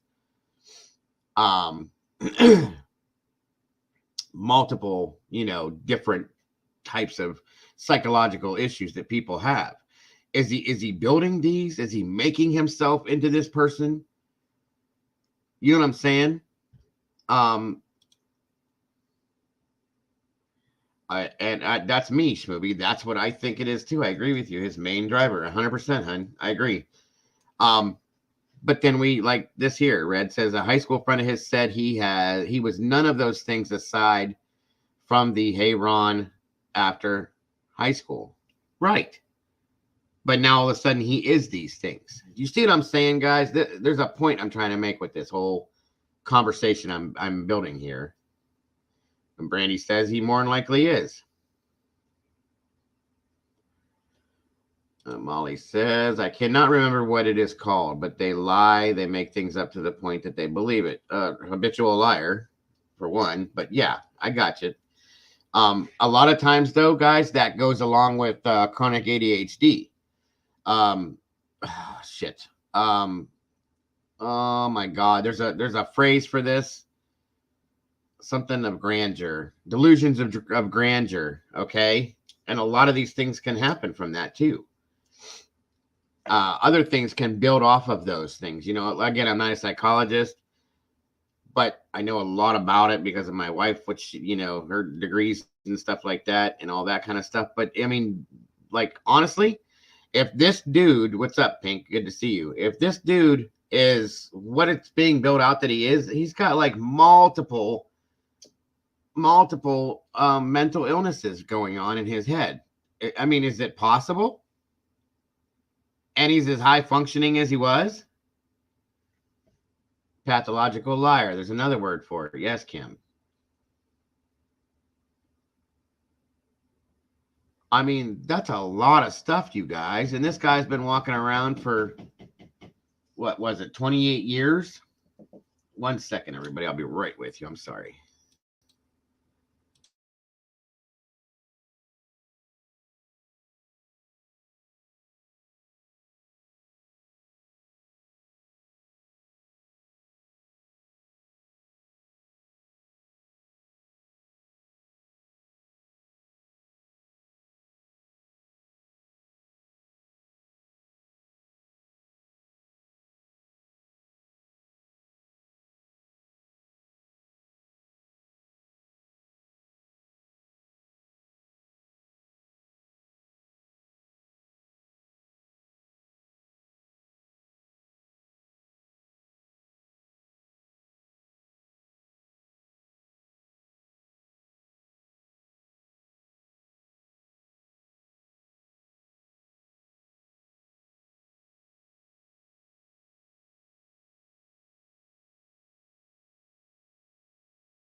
All right, folks. Sorry. FedEx was here for my mother-in-law, I guess.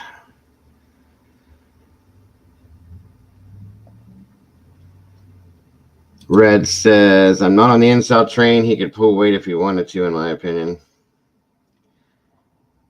To an extent, maybe, but social cues he doesn't seem to hit, in my opinion, guys. I don't think he can function in normal social society. Schmooby says ADHD, ASD, whatever he may struggle with, 100%. He knows right and wrong way better than a lot of people should, truthfully. He studied it for Pete's sake. All that is just nonsense. Correct. It's like, it's a choice. It's a choice. And that's what I'm saying. Like, is this a whole,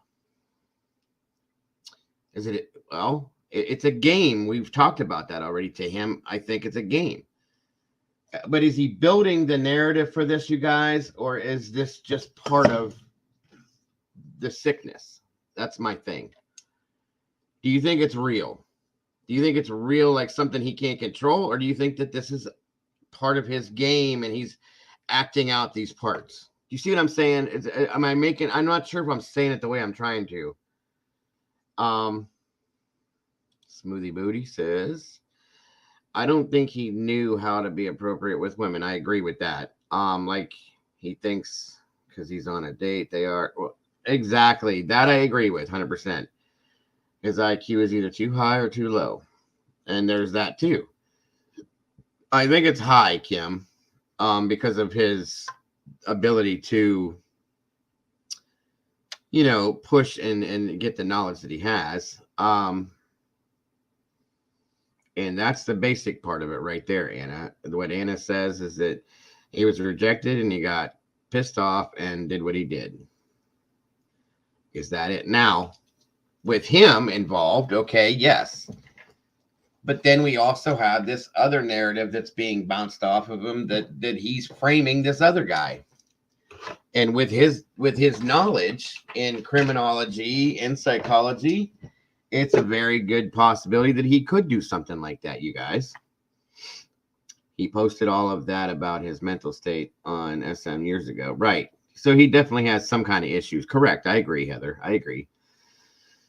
I can only go by the friends saying no to the incel part and him going to parties. I mean, you can go to a party and not like anybody there, Red. You know that. It's almost like, this is going to sound stupid, you guys, but I feel like he's in the, okay, you know how they categorize people in the, like the autistic spectrum? I think that and it doesn't exist. Okay. I'm just making this up, but I'm trying to give you guys an example of what I'm trying to say. I think that he fits into some kind of an incel spectrum. Does that make sense? I know it sounds stupid, but that's where I'm putting him, like in an incel spectrum, like not 100% incel and not an incel, but he's in that spectrum to be an incel, kind of like in that grouping. Do you know what I'm saying? That's where I was going with that. I mean, that's the only way I can think to explain it, to make it sound somewhat like understandable.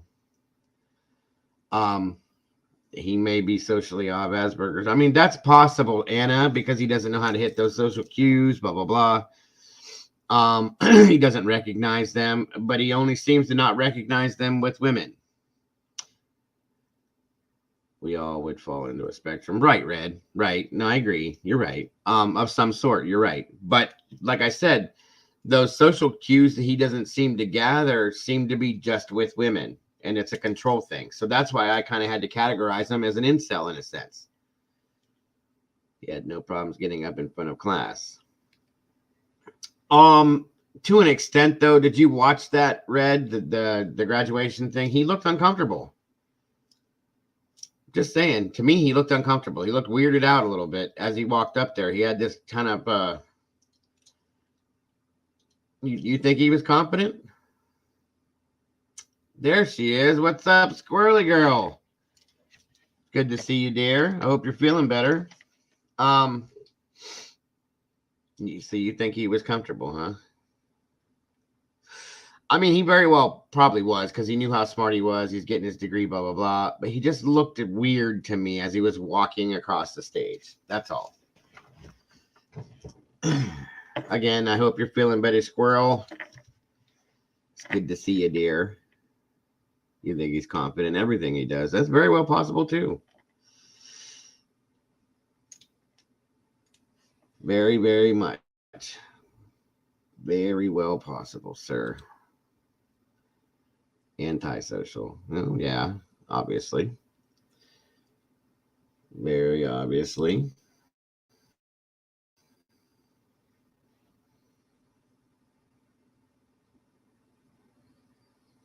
You would have to have self-confidence to even qualify for PhD. That makes sense, Pink. That does. But there is introvert, autistic. Oh, yeah. Absolutely. My son is on the spectrum for autism, and he's very outgoing. You guys have seen him yourselves. So you think he's got God complex. You said that more than once, Brett. I agree with you on that one. He's definitely got something going on. So I'm going to do a poll. If you guys don't mind. Miss April, good to see you.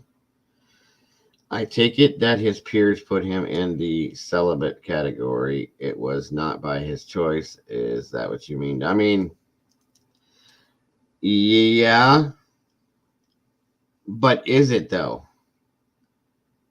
Was it his choice or was it not his choice? Was it his choice because nobody was good enough for him? Or was it his choice because he was such a creeper that nobody wanted to be with him? Do you know what I mean? Heather says, I think his issue is a superiority or God complex, just like Red said.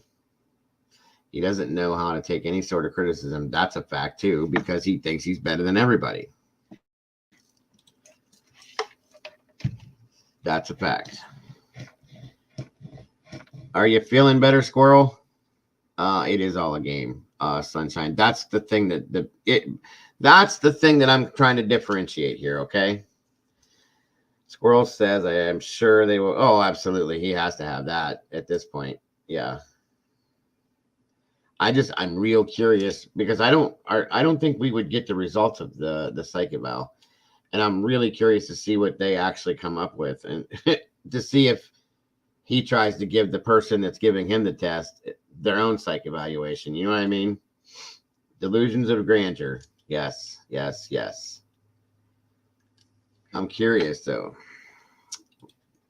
I'm glad you guys are responding to this because I've been thinking about the deeper part of this with the psychological aspects and all that. And I'm trying to base it on what we know and what's true. You say he's the latter. Thank you, Ms. Heather. Again, guys, go check out our Squirrel Sandwiches channel over there and all her awesome things that she's got posted up, guys. Thank you, Ms. Heather, for putting that up. There is the link, everybody. At some point, it will come out as they profile him, line it as with others. Right. Yeah, I agree.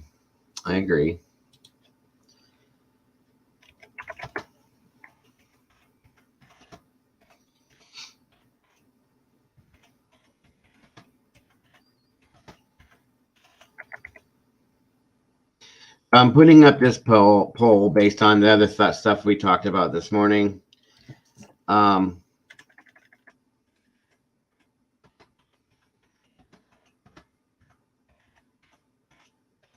It's gonna, because these are yes and no deals. And it's basically gonna be, did Brian Koberger have an accomplice?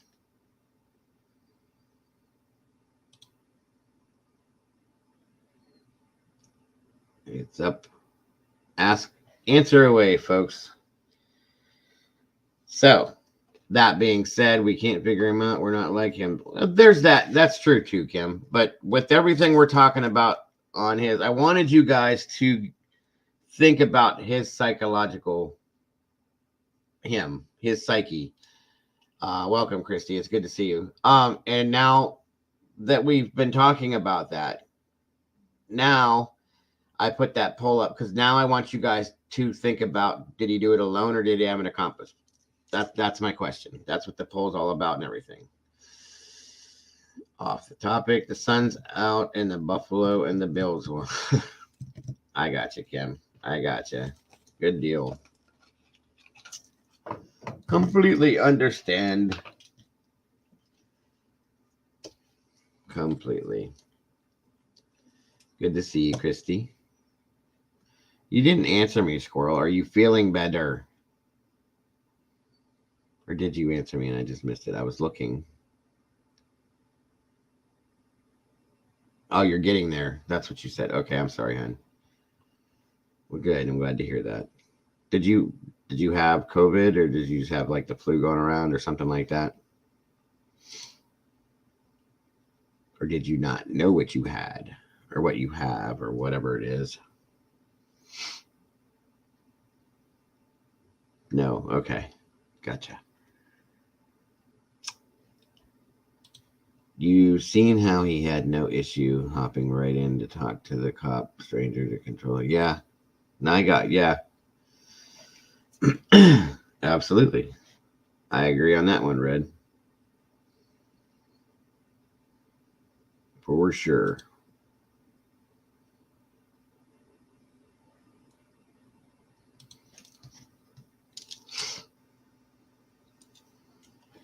Been a good stream so far, everybody. I like the interaction and the comments and everything. This is what I wanted for today, for sure.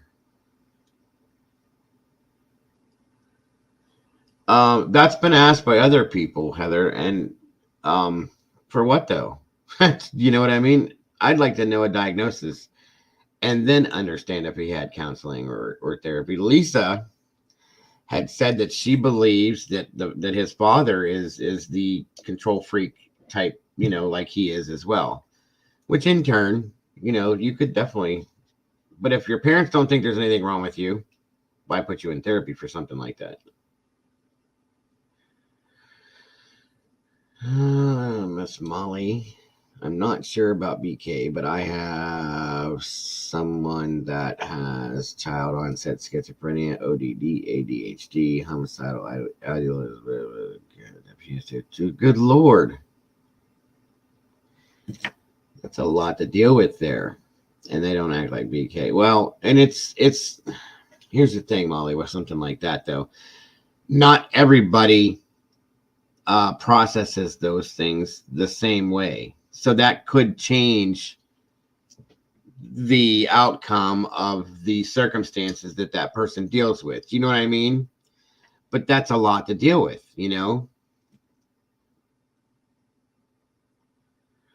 I don't think his father was an accomplice, Anna, at all. But I do feel like his father knew about it, okay? And I think that because I'll tell you exactly why I think that his father knows, okay? Because I think that Brian was nervous driving home, okay? And that whole scenario with the Washington State SWAT team, blah, blah, blah, that's, that whole thing. I think the father knew what was going on because he flew down to drive back with Brian. And again, guys, Brian may have wanted that because he was worried that he was going to get pulled over, stopped, picked up before he could even get back to PA, and that he wanted somebody there with him. There's that. That's why I think he may have told his father what happened. Welcome, Jeff H. Good to see you, bud. Thanks for joining us. I learned in one of the recent special reports that Brian's dad arrived in the area December 11th. I didn't know that either. So he was there 5 days before they left. Why so long? That's weird. And what did he do for that 5 days? Why 5 days? So maybe in that 5 day period of time, there were multiple conversations, and then it's weird that that whole swatting or that whole situation happened with the roommates and the other gentleman that was, being talked about. Welcome, Barbara Johnson. Good to see you. I read it was planned a while ago that Dad would help him drive back at the end of the semester. I had heard that too, Barbara. I did. But, well, I guess you couldn't put that into the premeditation story or situation, but it's interesting, though. I didn't know he was there 5 days, though. And that to me changes things a little bit. His dad has some of his traits, and a bird of a feather sticks together. That's a fact. I agree with you on that one. Schmooby. Thank you, my dear. Guys, if you haven't hit that like button, please do. That keeps us in the right algorithm to keep this thing flowing the way we're going. And I appreciate that, everybody. I do. I wonder if law enforcement might know the location of his dad's phone during that. That would be interesting to know, Molly. That would be interesting to know. Detective Juan. Dad was clueless, in your opinion. Okay. I respect that. I can. I don't think that, but I respect it. I'll say that much. Because here's what I was going to tell you guys. I started to tell you guys, excuse me. The other guy that we were talking about earlier, Dilbermom. The Brent, I can't believe it just slipped my mind. The Army guy that, we had talked about a little while ago. Right, Jeff. And that's where I'm going with that. Okay. So here's the reason why I think that Brian's dad knew what was going on. They were stopped twice in a 10-minute period of time in the same state. Okay. For the same exact thing, which means he was in a hurry. He was rushing. There's that one thing. Yeah, that's him. Still wrong. Thank you, Seabreeze. I appreciate that. So here's the thing. Hancock County pulled him over first. Okay. The first thing that was brought up, and that was by Brian's dad, is it was almost like he was telling them why they were leaving Washington and going home, right? But when we went back and we watched that video, that's why I showed that to you guys. And I had not seen that like that before either. And he said, that we left, and this wrapped up an hour and a half ago, and blah, blah, blah. And then said that, and somebody was shot, and Brian stopped him and said, well, we don't really know that yet, but they did know. Because we looked at the times on there, guys. So you're right about saying, Brian was almost wanting his dad to shut his mouth, but his dad was over talking it because it seems like he was trying to fill that space there so that, it very possibly did not get talked about, if that makes any sense to you guys. That's what I'm trying to say.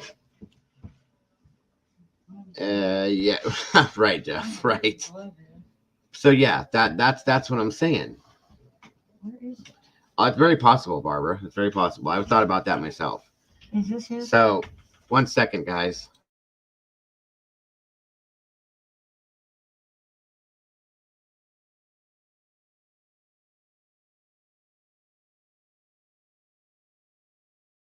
Sorry about that, everybody. So yeah, I mean, seriously, like this just, I don't know. I really think his father knew. Okay. Welcome, Ms. Boone. Good to see you. That's okay. No worries. None at all.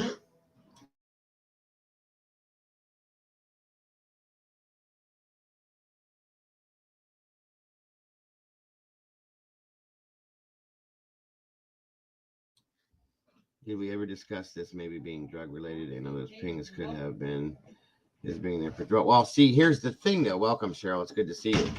Part of that. 1 second, guys.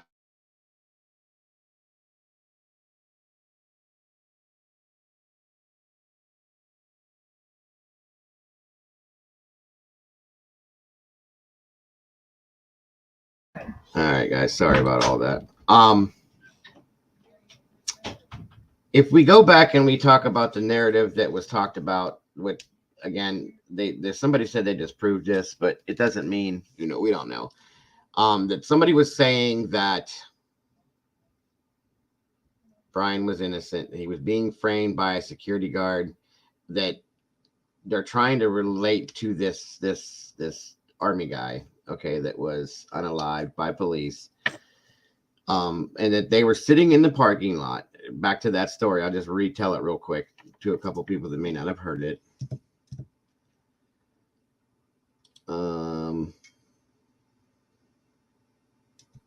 I'd like to know that myself, Jeff. But it was said that him and this security guard guy were sitting in the parking lot doing drugs. Okay, so he's back to doing drugs, and that the guy got out of the car, did something, and Brian just left him in that situation to teach him a lesson, quote unquote. Not every word, but I'm just throwing this out there real quick again. And that the other guy went and did this and tried to frame Brian for it. I mean, that's the one narrative that's being thrown out there. I'm not saying I agree with it. I'm not saying that it's right. This is all pure speculative talk. So it's very possible that he was on drugs, guys. That's how you could, maybe he had to do some kind of a drug to be able to do this at the same time, or whoever did this, for sure. Do you see what I'm saying? Red says, I believe he got lost in the sauce of his studies, or went into those studies because he always had thoughts about it. That's what I thought is the reason why he went into it, was to understand why he thought about it. Do you know what I mean? I don't know about that. I know he had well, it's very possible, Barbara. He had heroin problems in the past, so maybe he moved to something new.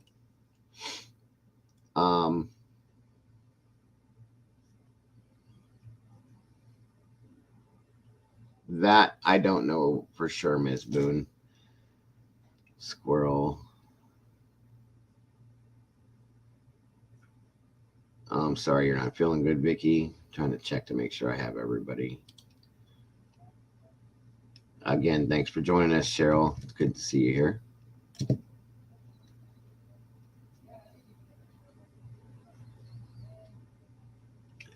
I think I caught up on everything. Sorry, guys. I'm just going back through the chat to check things I may have missed. Mass would explain him being able to unalive all four. I think you were trying to type meth, but yeah, I got it. I get it. And Jeff says,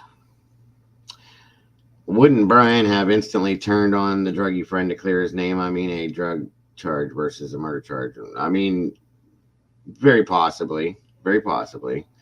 But let's not forget how cocky and arrogant that Brian is. Okay, there's that too.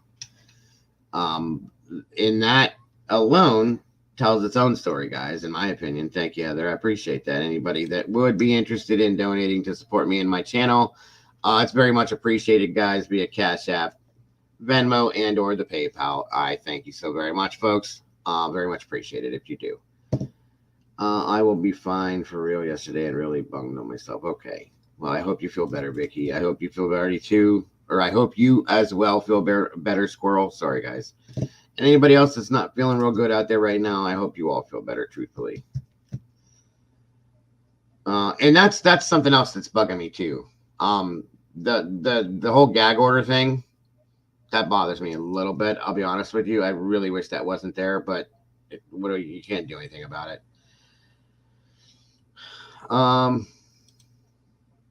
Dover Mom says another vlogger did a test of how many knife wounds could be informed in 3 minutes, and it was monstrously high. Yeah, no, I get that.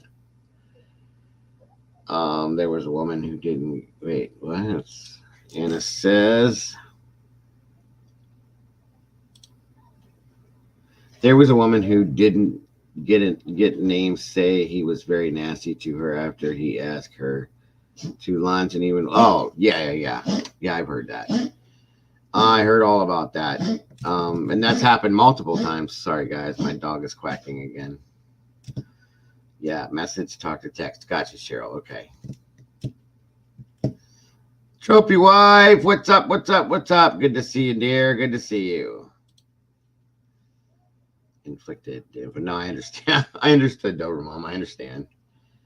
When you type fast and then you have autocorrect, it does its own thing. It is what it is.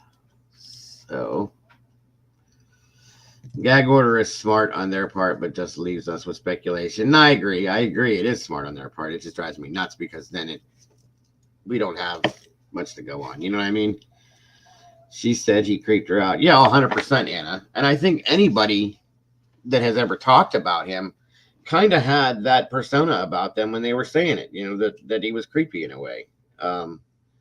The one girl that was talking about him, how she used to drive him around to get drugs and stuff like that, when she's talking about him, she kind of had that I have to poop look on her face. So she was disgusted in some senses. You know what I mean? Very smart, especially if they're hunting for accomplices. Yeah. Told you guys from the beginning, he is not doing this by himself. I'm sorry, I just cannot believe he's doing this by himself. I may be wrong. If I'm wrong, I'm wrong. I don't care, guys. I'll own it.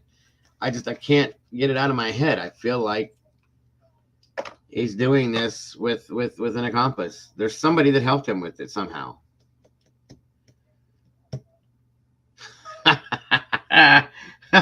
That was good. That's good, Pink. I like that. And if that's the case, then no wonder he's all screwed up.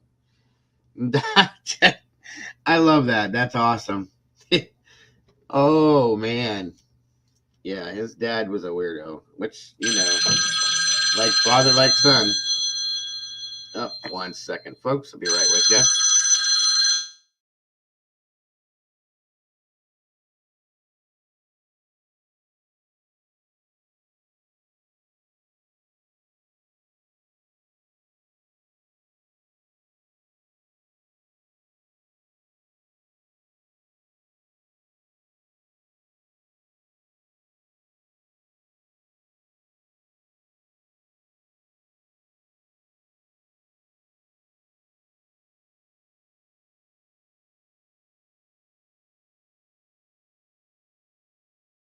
Sorry, everybody. My doctor confirmed my appointment for tomorrow. Thank you, Miss Heather. Anybody that would like to become a member that's not in Jump in the Sauce with the rest of the meatballs, come on in, guys. Feel free. Check it out. Become a member. Become a meatball. Much appreciated, folks. Let's see. I'm trying to keep up with all you guys here. He's one of those guys you see walking towards you at night. You cross the street for. Yeah, I agree, Vicky. I agree. Even as a guy, I would probably walk the other direction because he's just off so much. Let's see. Red says, the Dover Mom, I think it's more about protecting the victims and fans of criticism, but could be true as well. Anything is possible. I do agree with that, Red. Let's see. Heather, love, hello. I want to be a member. Green Eyes, I can afford it maybe one day. We'll figure something out, Green Eyes. We will figure something out.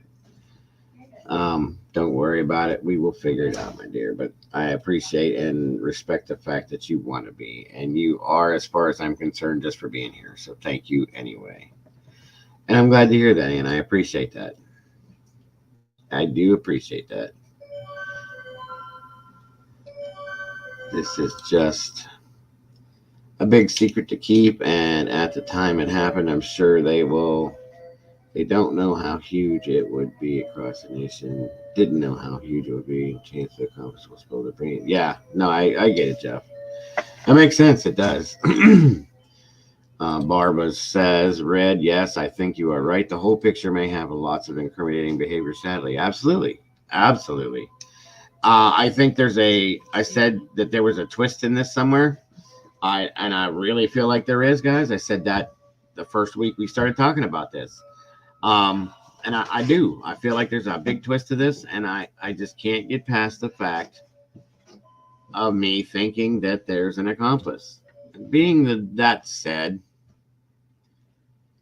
let's see. Let's see. I think we got everybody in here now.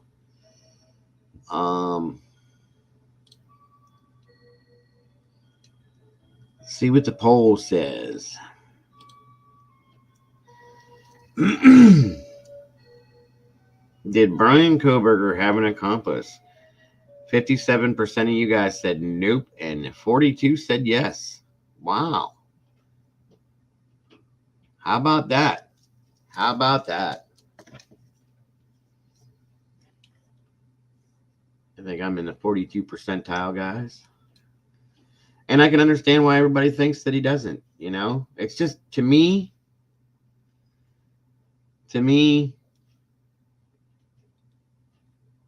it's 4 people that he did this to, okay? And that's one part of it. And I still don't think that it was his first time.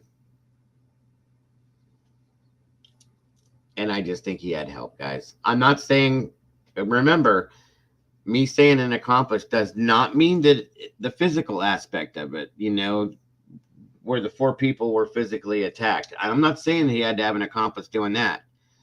There's somebody else involved somewhere down the line in this. At least one other person at the very minimum involved in either the planning or something that has to do with it. There's somebody else involved, you guys. That's what I'm saying. He very well may have done the physical part of it all by himself. Or if you go with the other narratives, the other person very well may have done it himself and something else was going on. But again, I think there's somebody else involved, and it does not have to be the other person that's been talked about per se. Okay. That's just an easy thing to look at this point, you guys. Again, guys, please hit that like button if you guys haven't on the way in. If you're enjoying this today, please, I really appreciate it. It keeps me in the right algorithm so that I can keep on bringing this to all you guys with you getting it. Hopefully you guys get your notifications too.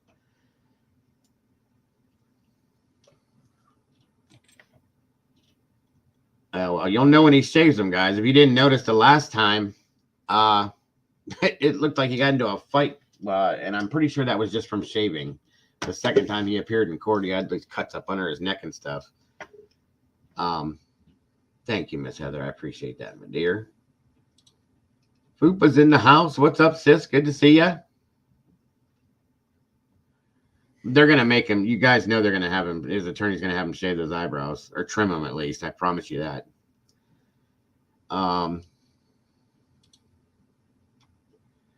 Red says, I just remember one of the dads saying there was a connection early on when the name was first.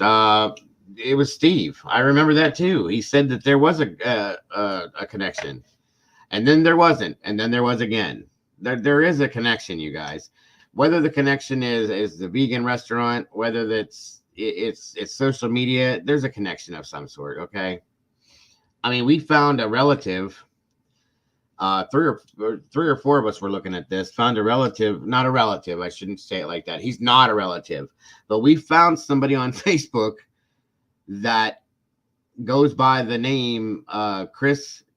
Oh, what was it? Girls, Molly or Mama Bear. It was one of the 2 of them that saw it and posted it. I think it was Molly. It was Christopher or Chris Gonzalez or Gonzalez, Koberger. Like both names. And I was like, what?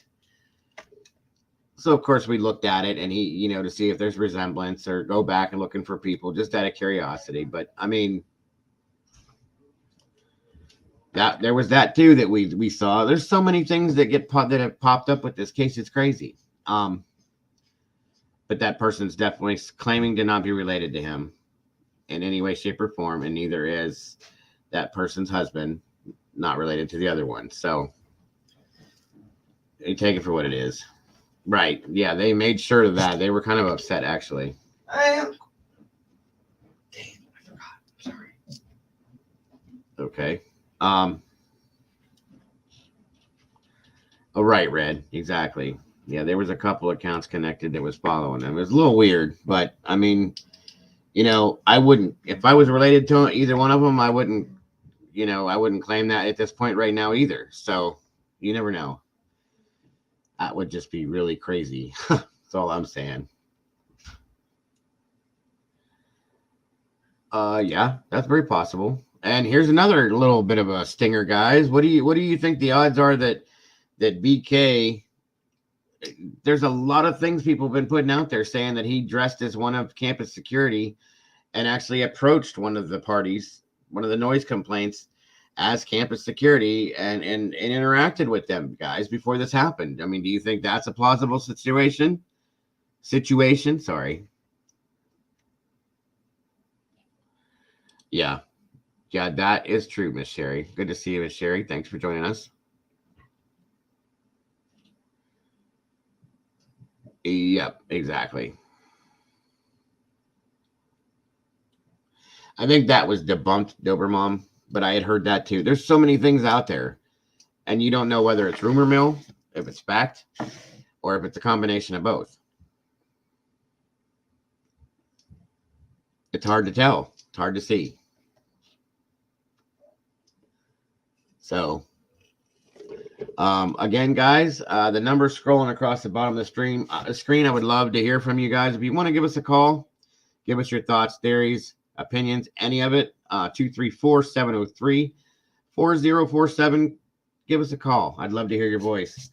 I'd like to hear your thoughts. I'd like to hear what you have to say about this, guys. Again, with all these different opinions and things going on out there, I'm curious. What do you guys think? Let me know. Yeah, Fupa, I do remember that. Daryl Brooks, when he cut off his dreads, his beard. I will not respond to that name. That's not who I am. Yeah, that was, oh my God, that trial was such a joke. That was a 3-ring circus that you didn't have to pay to get into, sadly.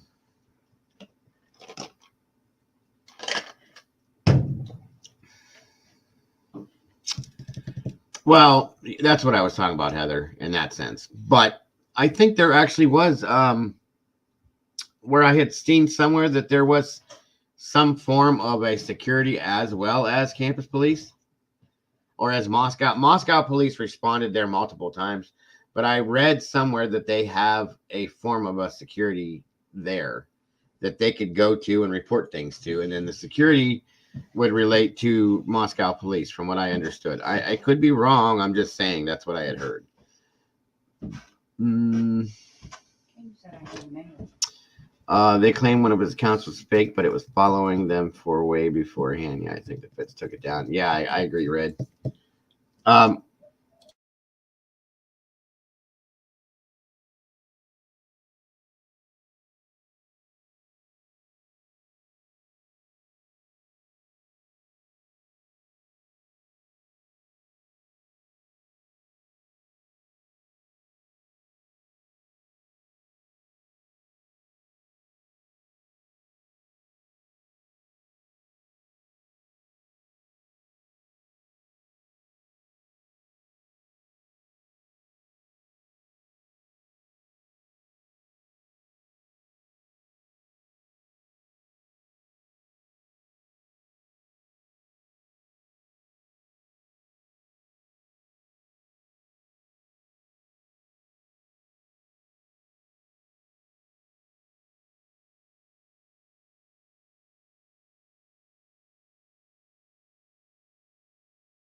Oh, sorry, guys. I've been sitting here talking the whole time, thinking that I was unmuted.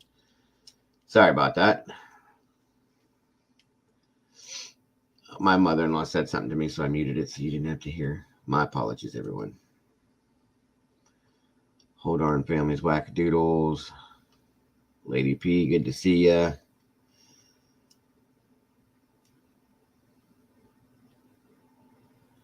Yeah, that was a whole weird situation. Of course, when we all saw that, that sent red flags up immediately.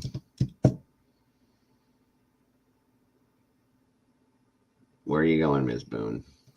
You here, Molly? Dang, gotta go. California floods over Mall. I'm sorry. Be safe, Miss Boone. It's good to have you here. Thanks for joining. And we will be thinking about you. Be safe out there. That's crazy. I seen that on the news. Please do, guys. Give me a call. I'd love to hear from you. Thoughts, theories, opinions. If you want to call and yell at me for something, whatever. I'd love to hear from you. Give me a call. 234-703-4047. You're a plumber. I bet you've been busy then. That's crazy. Still be careful. I've seen some landslides and sinkholes and everything out there. California is having a rough time right now, everybody. Seriously, they are. 1 minute. I give you guys 3 minutes. 3 minutes, I think, is fair. Between 3 and 5, depending on what we're talking about. I got some more time to go. A little more time. It's 1 o'clock now. Go a little bit longer. Yes, I do, Miss Lady P. The number scrolling across the bottom of the screen. Yes, you absolutely, Green Eyes. You've been trying to call in and you never get to. Please do. Give me a call.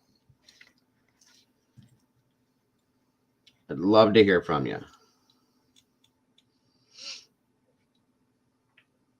It's 2 o'clock. Oh, that's right. It is 2 o'clock. I'm sorry. I was looking at the wrong clock. Sorry about that. Yeah, come on. Give me a call, Green Eyes. Let's hear what we got. Let's hear what you got to say. Please, please.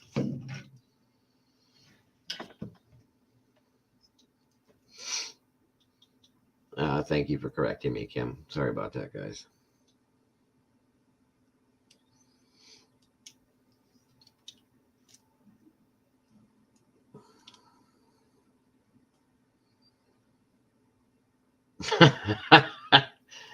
No problem, Pink. Oh, that's funny. I love it. I've been revisiting some of my old vegan recipes. I promise that I won't become a difficult deranged meatball. I love it. I love it. Good to know.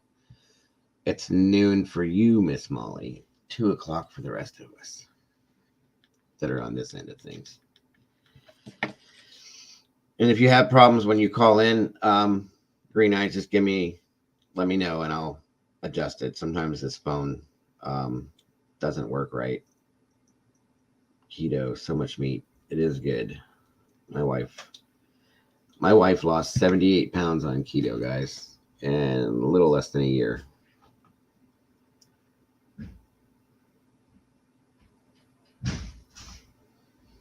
No, we don't do that kind of thing. That's psycho.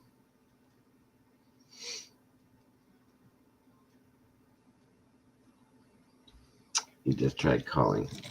Why is it not ringing through? Told you guys this phone's. Let me see here. 1 second.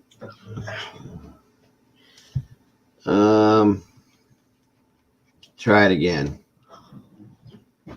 Or let's try this, Green Eyes. I'm going to put another phone number in the chat.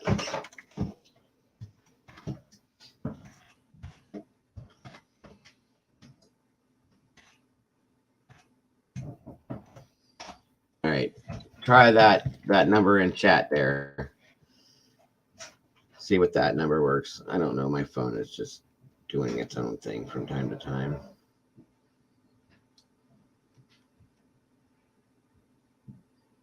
Let's see what happens.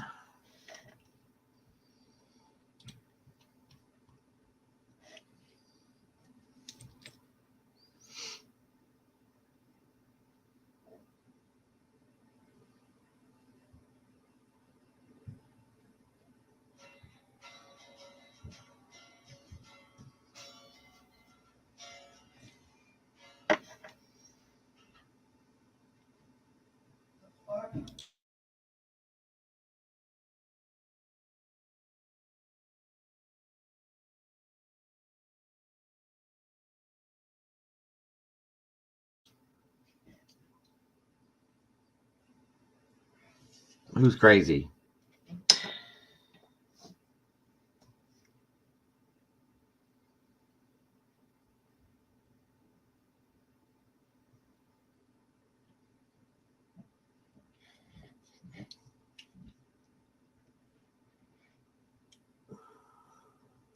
Ring a ding ding.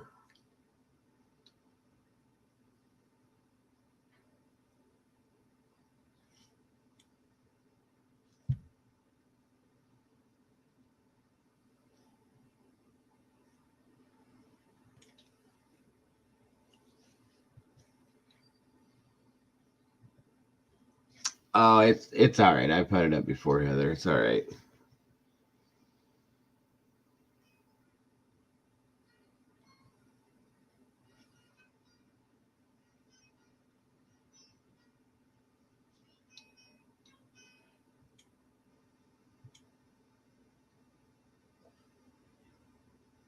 Let me know what happened.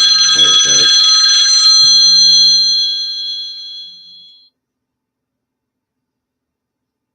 Hello. Hello. Can you hear me? I can hear you. Can you hear me? Yes, I can. Thanks for calling in. You are live with the Digo. Oh, okay. Let's see. I guess my thing is I think that Maddie was, for some reason, I think it was Maddie that it was his target, just because I feel like she might have turned him down or something. He might have hit on her and she turned him down and it pissed him off, and like his ego got the best of him. Sure. I can agree. Well, it was said, it's been said, I should say multiple times, that we all know that Xana and Maddie worked at the Mad Greek. This is Green Eyes, correct? Yes, it is. Yeah, okay, yes, Heather. Sorry. Oh, it's okay. That Xana and Maddie both worked at the Mad Greek, which is a vegan restaurant. So it's been brought up that he very possibly went to, because there's not many vegan restaurants in that area.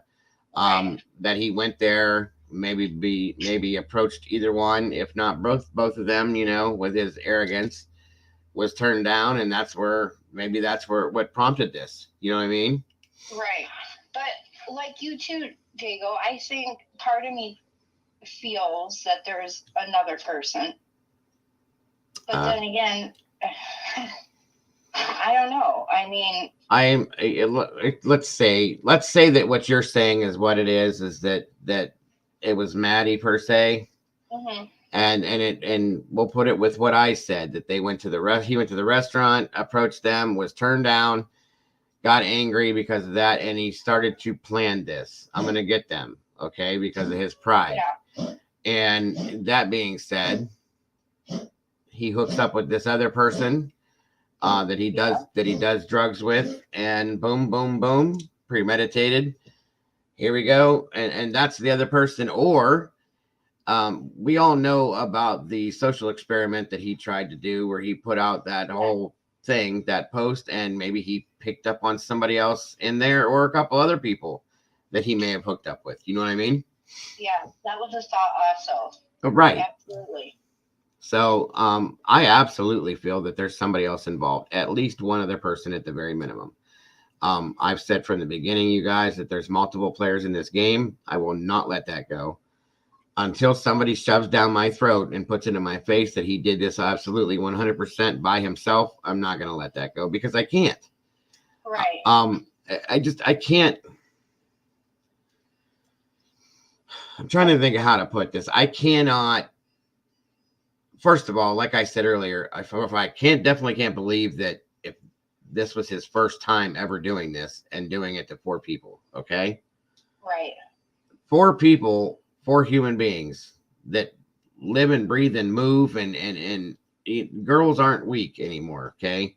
Girls know how to fight, not to mention there was a grown man there involved too, that looks like he may have been even stronger than this guy, in my opinion. Yeah. It doesn't fit. And I also think, maybe he is connected to the Oregon, the Oregon murders and the other Washington murder. I can go with that. I have no problem going with that. Those were practice sessions before the big one. You know what I mean? Right. So I can go 100% with that. Absolutely. Right. It just seems like there's so many different ways, and There's a lot of moving parts to this. Right. And just the way that the family and friends, well, mostly the friends speak about him, like, he does kind of sound like an incel. Mm-hmm. I agree. I absolutely. And I could not believe how many that there is a group, well, many groups of incels. oh yeah. That I couldn't believe how many people there were. And I, like I said, there's I don't think he's a full-fledged version of an incel, but I think that he's in, as I put it, a spectrum, like an incel. Right. You know, he's in there, but not 100%, but definitely something in that realm somewhere. You know what I mean? Yeah, I agree. And I think he's always, to me, he comes up as somebody that has always thought he was better than everybody, Yeah. to some sense. Okay. So there's that. And then, you know, every time he approaches a woman, he's disrespectful, rude. He's excuse the phrasing, but he's an asshole. Okay. Yeah. So that in turn, every time he has an experience with a woman, it's bad. So there it is. Yeah. The definition of an incel, Heather, is basically a guy that blames women for not liking him, per se, I guess, to say it explainably. Right. You know, and he's well, yeah, Fupa said involuntarily celibate. Celibate, yeah. The best way to put it, Heather. Yes. It's a weird range, and that's why I said I don't think he's full-fledged incel, but he's in that realm in there somewhere, and I gotta find a little groove to fit him in my opinion. Yeah. No, I agree. There's just so many moving parts. I can't wait until the trial. Yeah. Oh yeah. Because they got to have so much more evidence. I really want to see if they have more DNA. They got to have more DNA. It's so very hard to believe that they got this guy from a fingerprint on the snap of a knife sheath. Yes. I mean, seriously? More. From what I understand, Kyra, by the way, welcome. From what I understand, he's never had a full-fledged, full-on relationship with a girl or a woman. Right. Right. Or a guy. So I don't, nothing either way. Which is odd that, I mean, even, listen, guys, I'm not being rude. I'm not being mean. Okay. But I went to school with people that were different, off, weird, whatever you want to put, whatever group category you want to put them in. And they still attempted to date somebody or had some kind of a relationship going on. This guy, granted, he's not the greatest looking guy in the world, but he's clean cut. He seems to be. And I mean, he's not like, you know, Sloth from the Goonies or nothing like that. He may not be the most, you know, good looking guy in the world, but I mean, you would think with his intelligence level that somebody would be attracted to that. But is he really that cocky and arrogant that he couldn't even get that achieved? You know? Yeah. It's crazy. No worries, Kyra. And yeah, Vicky, that's pretty crazy. I agree. I really think that I've always thought that was an odd situation. I mean, I think the guy, if he didn't have the personality or the, you know, the way that he expressed himself outward, probably could have. His sisters are really pretty girls. You know what I mean? They seem like they've had normal lives and this and that, but this one, I mean, it just didn't happen. So yeah, personality goes a long way. So. Yeah, 100%. And yeah, he did go on Tinder dates, but they never went any further than that because I think he probably took control of the date. Yeah. And kept control of the date. You know what I'm saying? And they just didn't like that. So you can't blame them. Yeah, I agree. And thank God, because God knows if this stuff was happening now, what could have happened on these dates if they would have kept happening. Do you know what I'm saying? Oh, gosh. And then again, we don't know everything yet either. again, like I said, I don't believe this was the first situation. So who knows? Who knows? You know, I'm not gonna. I do. I think he's done it before. There's no way on this planet that this person went and unalived 4 adult people and has never attempted anything like this before ever. Because it was too, even though he did get caught, okay, other than the whole knife sheath being left there, I mean, he got away with it for a while, you guys. Yeah. He made no mistakes other than that, which I still don't completely understand that, but that we didn't see blood all over the place. We didn't see this. We didn't see that. There was no weird mistakes like that. There was no footprints out there, you know, bloody. No, I mean, he did a good job. I hate to say it like that, you know, but too good of a job to have not done this before. Yeah. So I think so. That's my thought on that. Well, thank you, Dago. No, thank for you. letting me call in. I gotta go, but thank you so much. I absolutely appreciate it. Please feel free to do it anytime. We love to hear from you. Okay, and thank you in chat, everybody, also. All right, you have a great day. You too, Dago. All right, bye-bye. He didn't look that bad in the short hair pictures. I mean, it depends on your likings, I guess. Yeah. I think the nose is what I've been hearing. A lot of women are saying, like, no. I can't handle that nose, but it is what it is, you know. Thank you again so much for calling in, Green Eyes. I really appreciate when you guys do. I really love hearing from you guys. I like your opinions, your thoughts. I like to hear it all, you know. If you want to call in and argue with me about something, do it. I'm down. I'm down. So that's what we're doing today, guys. Pretty good stream, if I do say so myself. I really enjoyed the input. I enjoyed your guys's everything you guys had to say. You guys were on top of things. Molly and Mama Bear, I appreciate all the info that you guys put together. I like the fact that we can work together like that and do this. I really do. You know, I like the fact that Molly noticed, you know, there's some timeline issues, guys. There really are. There's some there's some timeline issues. I'm sorry. And that whole thing there that we figured out earlier, guys, it's off. Something is wrong. With the way that whole traffic stop happened, and then the whole WSU SWAT thing, you know, that whole thing, that's off. Like, I didn't even really catch that until I pulled that back up and started watching it. You guys can't tell me that that's not off, okay? Yes, Molly, thank you again, hon. Great work. Seriously, you and Mama Bear and Brandy and Heather, all you guys, all the moderators in here in one way or another, you guys are amazing. You guys do great things. I appreciate you guys. You're here for the meatball humor. Alrighty then.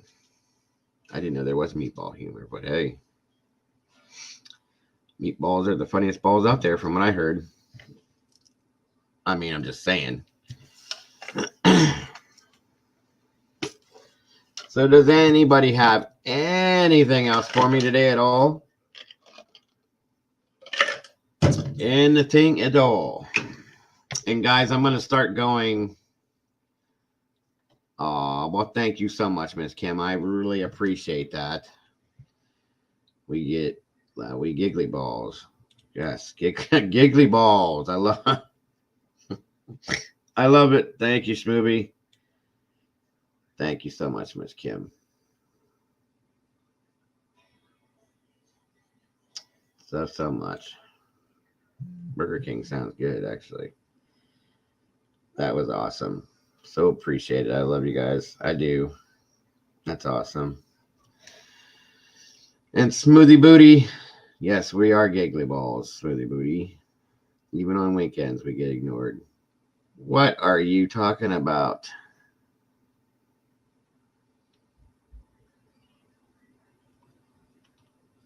You guys are great. You guys are. I really. Just so you guys know, I am going to start going. I'm gonna start doing these earlier, going back to the mornings like I prefer to do. There's been so many things going on, but I'm reorganizing all that stuff, and it's gonna be 10:30, 11 o'clock every day. I can't go. I don't want to go any earlier because I have a lot of people on the West Coast that are still sleeping. And some people overseas that it's really, really late for them if I go any earlier. So I'm going to try to fit it in that window there. That way I can go longer, or I can start earlier and bring it out, and I don't have to go all afternoon. That way it's not so late for Schmooby. I'm ignoring you now, Molly, because you did not get ignored over the weekend. I spoke to you Friday, Saturday, and yesterday. So with that. But yeah, I'm going to try to do that, guys, from now on. Working on having, the co-hosting issues up here. Miss Lisa's been busy helping her daughter, stuff like that. But when she's here, she's here. When she can be here, she'll be here, and I appreciate and love her for that 100%. Trying to get over to her channel to help her out with some stuff too. She deserves it. I'm not laughing, Molly. You don't see me laughing. You're lying. I'm not laughing. Anyway. But I just want to make sure that all you guys get in here. I don't like to have to start a stream and then somebody's got to jump off because they got to go to bed or because of this or that. So it's not fair to you guys. I just got everything crossed and this and that. So I'm trying to reorganize and start doing it earlier and get it done sooner. That way everybody can get it in. You got me on that one, Pink. There's no way in God's green earth I would ever go vegan. I love meat way too much. And if anybody runs with that, I'll never talk to you again because I shouldn't have said it like that. But anyway. Yeah, I did. I caught the stream. Well, see, when she did her stream, I was at the grocery store. I didn't get a chance to do it. I knew about it, but I didn't get a chance. So I went back and watched it afterwards. She did a great job. She really did. I'm proud of her. She's doing good with that channel. And that's why any of you guys that have not subscribed to her, please check her out. Crimes Under Investigation. You know what, Jeff? I thought about that. It's funny you said that. Jeff says, you guys, I believe it was Ethan that said, it's okay. I'm going to help you. I thought about that when I heard that's a very huge possibility. I really did think about that, but because otherwise it doesn't make sense. You know what I mean? It wouldn't make sense for him to say that to anybody.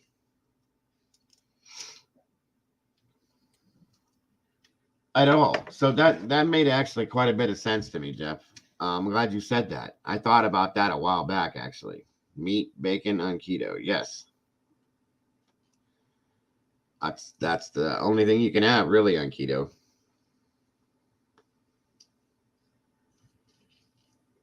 Yeah, Lisa is building her channel up, guys. She does a great job over there. Please show her some love. If you haven't subscribed, check out her channel. Her hours might be a little off from some of your guys is over here, but she's working on trying to get it squared up. She's doing a great job over there, by the way. So show her some love and sub to her if you haven't, please. Well, yeah, that's true too, Cheryl. Let's see what we got here.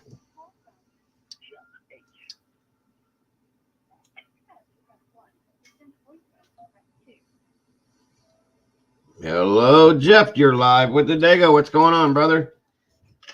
Hey, Dago. Jeff, how you doing? How are you? Good. Yeah. Hey, I wanted to get your thoughts. I did have like a theory of how Ethan would have said, "It's okay, I'm going to help you." I didn't know if you had one already. As to why you think and how he'd say that. I didn't per se have a theory, but I had thought like it only makes sense for him to have said that, because why would the other guy say it if he's there to not help them? You know what I mean? But I'm passionate. You seem like it would have to come from him. My theory was that, if Dana just ordered food, and if Dana's anything like my wife, I'm not touching the food until I go wash my hands. Yeah. Right? Yeah. So I could imagine Ethan was in the bathroom, And as he's in the bathroom, Brian goes past the bathroom, starts stabbing Xana, and Xana falls to the floor. Ethan comes out of the bathroom, doesn't know what the heck happened, thinks she's probably fallen or something. Yeah. Says, it's okay, I'm here to help you, but doesn't see that Brian's right in the, just inside the room, but out of sight, goes in to try and help her up or see what's going on, and then gets stabbed, and then maybe thrown. Because when he found in the bed, I think he said, they said he was found in the bed. No, Ethan was found, Ethan was found right inside the bedroom behind the door. Like, it was hard to open the door because he was behind the door. From what I understand, she was in the bed, and then Kaylee and Madison were found laying kind of on top of each other on one side of the bed, because according to what had been said, one of them was being attacked and the other woke up and tried to run and was grabbed and stabbed and then thrown back down on the bed on top of the other one. That's how I was told that everybody was found. But we don't know 100% until probably the trial exactly if they're going to even tell that stuff, if that's true. But your theory on the whole Ethan thing could make sense, because as soon as I heard that, now here's the thing, I don't know if you were listening that day, Jeff, if you heard when I played that very eerie audio of the you could hear what sounds like probably Ethan being attacked and yelling, and then that would have been after the fact based on what you just said, and I can go along with your theory on that. I really could. I think it could have been Ethan that D heard. I can't see BK saying that, right? And that's my thing too. As soon as I heard that he said, "I'm here to help you," that didn't make sense to me at all. Like, why would you say that? Right.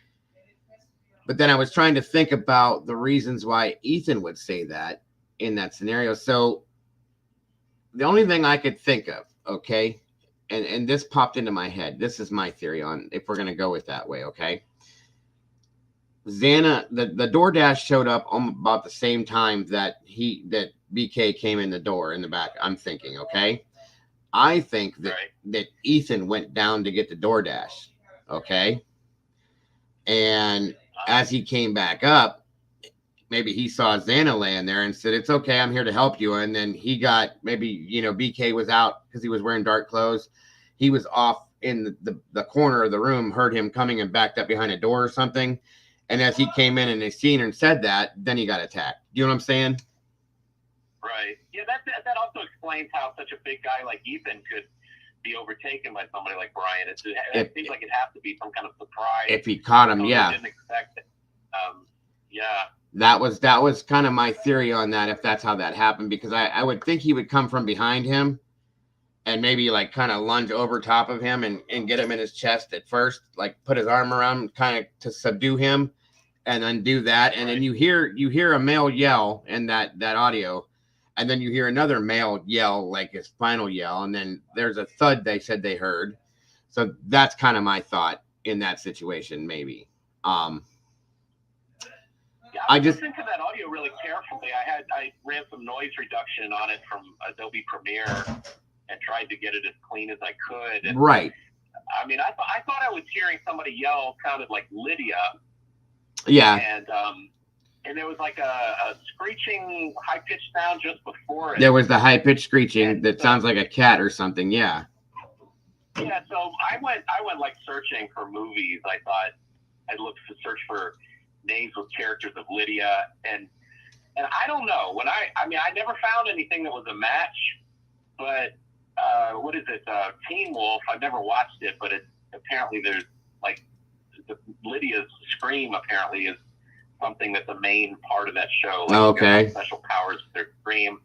And so I thought three people are it wouldn't be too hard to take the soundtrack of some movie or pieces of it, record it with the microphone in the next room. Also, too, and all the audio that I've done is I've been a video editor for 30 years. Okay. And a shooter and an audio guy as well. And it just seemed like the clarity of it was just the microphone was a little too close. And now, of course, my understanding is that camera with the microphone was on the opposite side of the house. like you got the camera, there's a little house between it, and then there's the murder house. So, I mean, is it possible that he picked it up that clear? I see that I had a problem with that from the beginning, is how clear you could hear it. And so I went and pulled up the house in the area. I think Molly sent it to me, and I opened it all up and looked at, where the bedroom was as compared to where the Ring camera was. And I'm like, I'm trying to figure out, like, could you really hear it that clear? Then they were saying that it was somebody in that house that you heard. Now they're saying that it's been debunked. And I'm like, okay, so look, let's just back up and forget that altogether. And I'm just kind of going based on what DM is saying, because she was in the house, and that's more realistic to me. I mean, I found it really hard to believe that a Ring camera could pick all that up too. You know what I mean? Yeah. And if you do audio and stuff, there's earlier in the audio you can hear. I think what I heard was, it sounds like somebody says, "Hey, let me turn the light on for you." Is that lighter? Okay. So I think there were some people hanging out on the front of the house. I did hear somebody say "Go Cougars," which I think isn't that the WSU team? I think that is WSU's team. Yeah, I think it's in the. I mean, for a moment that made me think, oh, maybe this is legit. But then I thought, I don't know, maybe that's what you'd intentionally put in there. You wanted people to believe that it's people. I mean, I don't know, but I tell you one thing: if with that clarity and with that scream. Oh, the other thing about the scream, if you listen to I followed the George Zimmerman and Trayvon trial very closely, and there was that recording. The woman called 911, and you could hear screaming in the background just before the gunshot. Right. The scream is, I mean, it's a similar nature. There's something about a scream when a person is, I think is fearing that this could be the end of everything. And, sure. And it's a similar kind of scream. So. Gotcha. That makes sense. But it sure seems like if it's that clear on a microphone, then Dylan surely heard it like high fidelity. That was the exact point that I was making. Yep. I'm glad you said that. That was the point that I was making the day that I played that, and I was talking about what Dylan heard too, because there's no way in hell, and I'm sorry for saying it like this, there's no way in hell that Dylan didn't hear something that a Ring camera heard next door. Come on. You know what I mean? Right. And then that was the point that I was making. Front row versus back row. Absolutely. Yes, absolutely. So that was why I had played that day. And I think I made the point because, shortly thereafter that's when everybody had said that somebody had debunked that. This was fake. That was fake, blah, blah, blah, blah, blah, blah. But, if we're going to go with, hearing things, I want to go with what's heard inside. Thank you again, Miss Heather. By the, the survivor, the witness, whatever you want to call her at this point. And that whole scenario in itself is just so odd to me. I mean, not odd, I shouldn't say, but like it's a crazy situation that happened like that. The things that she heard were, what we had said as far as I'm here to help you, and I think someone's here, and all those things like that. So it does say that people hear things. Now, my thing is with that situation is, why didn't we hear that the other surviving roommate heard anything, or did she? And they're just not saying it. You know what I mean? Because I would think they both would. I really would. So. I just hope they got a whole bunch more evidence. Me too. And they're just showing enough of their hand just to get the ball rolling. And I agree. They just have a slam dunk of a case. It's a terrible thing. I absolutely agree. It's hard to believe that they only have this DNA on the snap of a knife sheath. That blew my mind. But it is, if it was enough to get him in custody. I'm sorry, cut you off. No, it's all right. I was just saying, if it was enough to get him in custody, then so be it. But go ahead with what you were saying.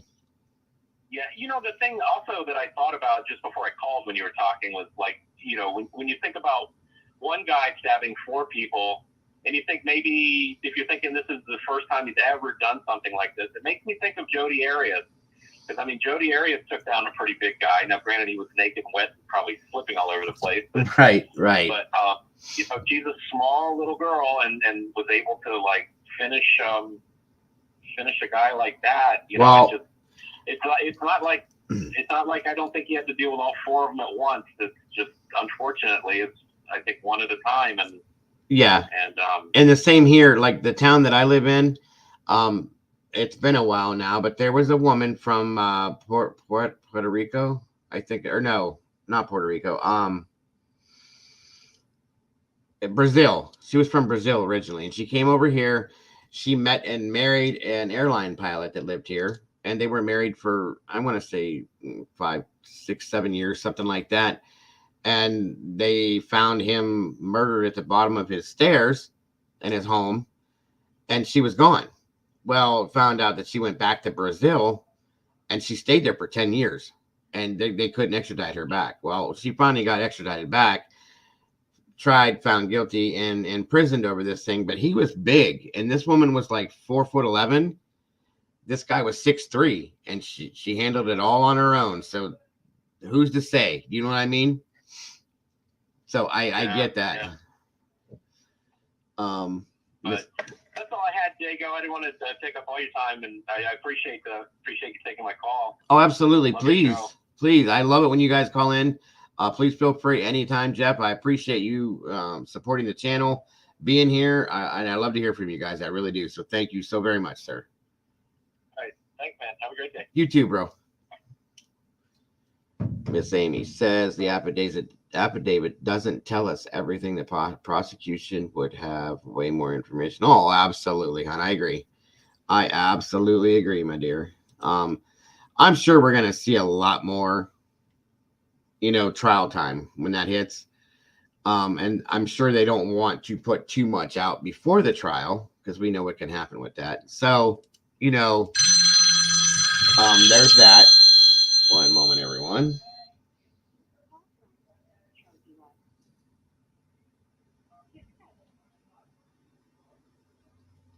Hello, Miss Trophy Wife. How are you today? I'm doing good. How are you doing? I'm surviving. Thanks for calling in. What's going on?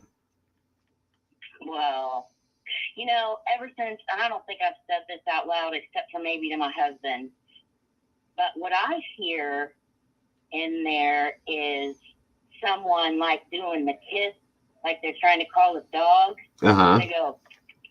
Right. Okay. I gotcha. I don't know. I don't know. But then the dog is, found locked up in the room. I don't know. Well, I swear to God, that's what I hear. I hear somebody trying to coax the dog. Right. There is a high-pitched, there's a couple of them, actually, I remember hearing. I slowed it down, sped it up, turned it up, turned it down. I don't have a really good program to clean it up yet, but I did hear this very high-pitched noise. I couldn't pick out exactly what it was, but you hear other people talking. So that's very possible, dear. Very, very possible.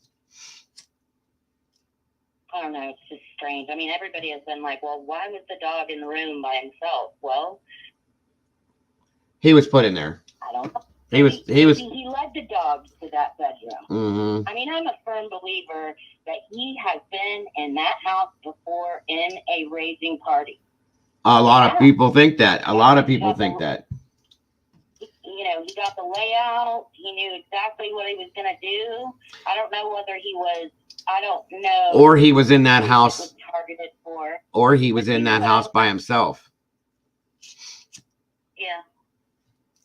There has been people that have said that, while they were in school or at work or not there, that he snuck into that house because the door was hardly ever locked, I guess, at some point, that he's gone into that house and he walked through, scoped it out, checked out the rooms, and all of them had underlying pieces of their own stuff, property, probably in each room to figure out whose room is whose, and or pictures of this or that. If this guy, was a stalker beforehand, of course, he made his way into the house, looking at different things. And I agree. I think he was in the house too. I do. I really think that the caller before me, how smart was he? Jeff? He was smart. Oh, yeah. And he made me think of something I didn't think of before. After knowing all of it, it never occurred to me that they got the food, took it downstairs. Ethan heard somebody come in, which, he was going to hide. That was me. That's what I thought. Yeah. Upstairs. Absolutely. That was when, and no, absolutely. When Jeff brought up that he thought that was Ethan's voice saying that, I've been thinking that. And that's why my theory was the one where I said that Ethan went down to get the DoorDash, came back up and was attacked from behind by him from the back of the door, because truthfully, that was the only way that I would think that this guy could overtake Ethan, because Ethan was a pretty good sized dude. You know what I mean? Well, think about this. If the DoorDash actually delivered and Ethan comes down and gets the DoorDash and starts heading up, BK is, hiding out. DoorDash walks away. He knows the door's open. He goes straight in. Ethan hears it, comes down, gets confronted, because he was the only one not in the bed. Those girls were some heavy sleepers. Right. Even D, That does make sense. And see, these are the little things that that's why I like doing the whole think tank on this, because it makes us all think about these other little things. Oh, yeah. And it makes sense then. Do you know what I'm saying? Yes. I also believe that BK is so thin and his head is way big on his body. So I think he looks like a walking candy apple. Mm-hmm. But I mean, yeah, I can agree with that. He kind of does. Or an upside down pear, one of the two. Yeah. Yeah. See, he reminds me of Snoopy. The first time I saw him with his head and all that, I thought of Snoopy. So, but I don't want to down Snoopy that way, right? And what was the other thing I was gonna say? Oh, about information of evidence and what they have. I fully 100% believe that Ellie has so much more than what we know about. Oh, yeah. And so I think, obviously, that's worse than a lot of cases. You know what I mean? Like a lot of cases. 100%. 100%. Where you don't have to necessarily tell the defense attorney until court's getting ready, or the trial's getting ready to start. You have to give all your evidence. So how long do they have to go over? Oh my God, we have so much evidence. Well, yeah, right. And here's the thing. With what you said about the I just lost my train of thought. I hate when that happens. Walking candy apple? No, it was something else.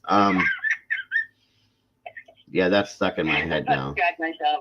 That is stuck in my head now, because I'm envisioning a candy apple walking down the street now. You should. Oh God, I'll remember it. It's not important though. And real quick, Dobermom, that comment that if Ethan found Xana, he would have yelled for help. I think he probably was going to. That one yell that he did, if we're gonna go with that, where DM said she heard some yelling. I think he tried to and was attacked from behind, and muffled. That's why I think that was, what happened with that. But damn it, what was it that you said I was going to comment on? I can't remember now. I can't remember. I'm sorry, Trophy. I'll think about it. But you're fine. I was also thinking about how I answered the poll. I do not believe he had any accomplice whatsoever. Okay. If he did, they had no idea they were an accomplice. Well, that's a good way to look at it. I mean, seriously. Sneaky, conniving, narcissistic piece of shit. And a lot of people think that way of him, that he wouldn't want anybody to help him because they wouldn't do it right anyway. So, I can agree with that. I absolutely can. Yeah. That makes sense But too. yeah, all the phone pings, and I think the reason he said, what did he say? Has anybody else been arrested? I think, That's my. I think. Go ahead. Is he the baby? His two older sisters? I know one is. I think Amanda's older than him. I can't remember if the other one's younger than him or not. I never paid much attention to her. He's the only boy. Oh, he's definitely the only boy. Yeah. So yeah, parents are going to do and have done whatever he says. Oh, I'm sure. However old he is. I'm sure. He has snowed them. Oh, he has snowed them so bad. I think he does. I think he has, but at the same time, I still feel very strongly because, especially today, I didn't know his father was there for 5 days before they left to drive back. I feel like his dad knew about this, guys. And I'm telling you, Trophy, I just feel like his dad knew. I agree. I feel that, yes. Whether it be having conversations with him before they left or it was the car ride, I think he knew. I really do. Yeah. I mean, his dad is just as weird as him. Obviously, we know where that came from, but that whole thing for no reason did he offer up that information to the police on both accounts. There was no reason to tell them about that. None. So that's right. I'm thinking he was being overzealous and trying to cover up whatever he thought could have been coming from the cops, and just well, this is why we're leaving here, and this, we're innocent from anything, and we're on our way home. So that's kind of how I took that. Yeah. So. Okay, well, I love you. That's all I have to say, unless you have any questions for me. Nope. I think I'm good, and I appreciate you calling in so much, very much. Love to hear from you. I love the chat so much. Love you guys. Mad love from me. And who they think gonna beat them Bengals? Yeah. There you go. Love you. Talk to you later. All right, we love you too. Have a good one. Bye-bye. All right. Thank you for calling in, Trophy Wife. That's awesome. We had 3 callers today, guys. That's good stuff. Good stuff. Again, I love when you guys call in. I think it makes it so much better, and I think everybody loves to hear from everybody's opinions, theories, and it just makes the stream so much better, guys. So thank you so much, all of you callers today. It's been great. Thank you, Trophy Wife, once again. And we got another one, or yes, we do.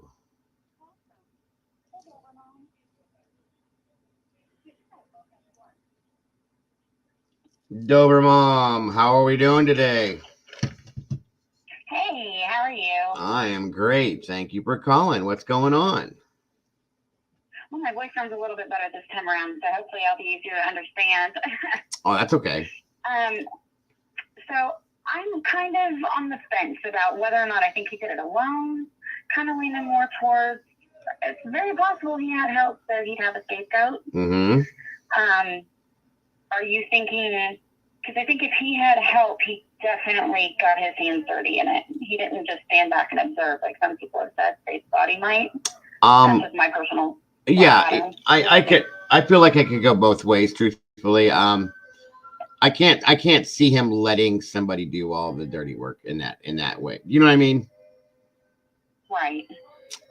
Because he wanted it. Yeah, and he seems like so much of you're right, and he seems like so much of a perfectionist that if he did have somebody else there doing that he'd be worried it wouldn't be done the right way. Do you know what I'm saying?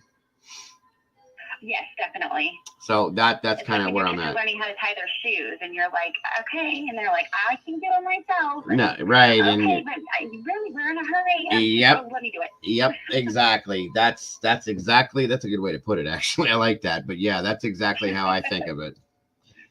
100%. I agree with you. I do.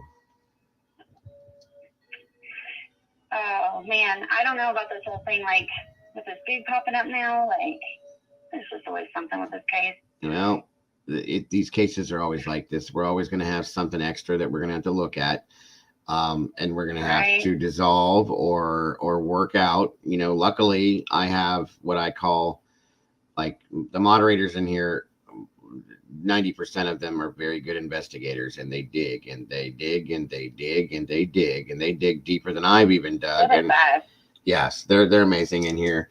And even the ones that aren't doing investigating or doing other things. And like I said, I have the best group of moderators in the world. I'm telling you, I'm super, super lucky. So I can't go wrong. They got to babysit all of us, make sure we're all minding our manners. Like, come on. And most of all, me, to make sure I'm doing the right things too. And they do, believe it or not, they do. So absolutely. Great job to all these mods. I love you guys to death. If it wasn't for you guys, I wouldn't be doing this. So it is what it is. Your Bob out there. Yeah. Baba Yaga. Yaga. Is it Yaga or Yaga? Baba Yaga. Baba Yaga's the witch. Baba Yaga's the boogeyman. Oh, okay. I was gonna say where I Villa. actually saw a movie that was on Netflix called that. I wondered how that was pronounced. So now I know. Good deal. Yeah. That's my. There you go. And yes, Molly, I agree. Molly says, kind of going to what you said, too much info and detail for someone that did not do something. So, you know what I mean? I get that. I agree with that 100%. 100%. So It's almost like, again, kids. Who ate all the cookies? It definitely was not me.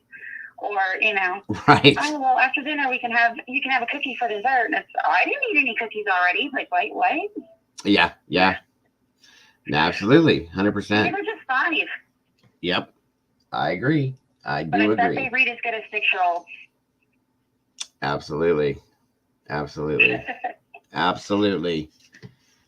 I appreciate you calling in. I really do. I really like hearing your guys's. I love hearing your guys's opinions and theories and stuff. Because even if it's nothing like what I think, I want to hear it because it makes me think different things. So I really appreciate it. And it's different.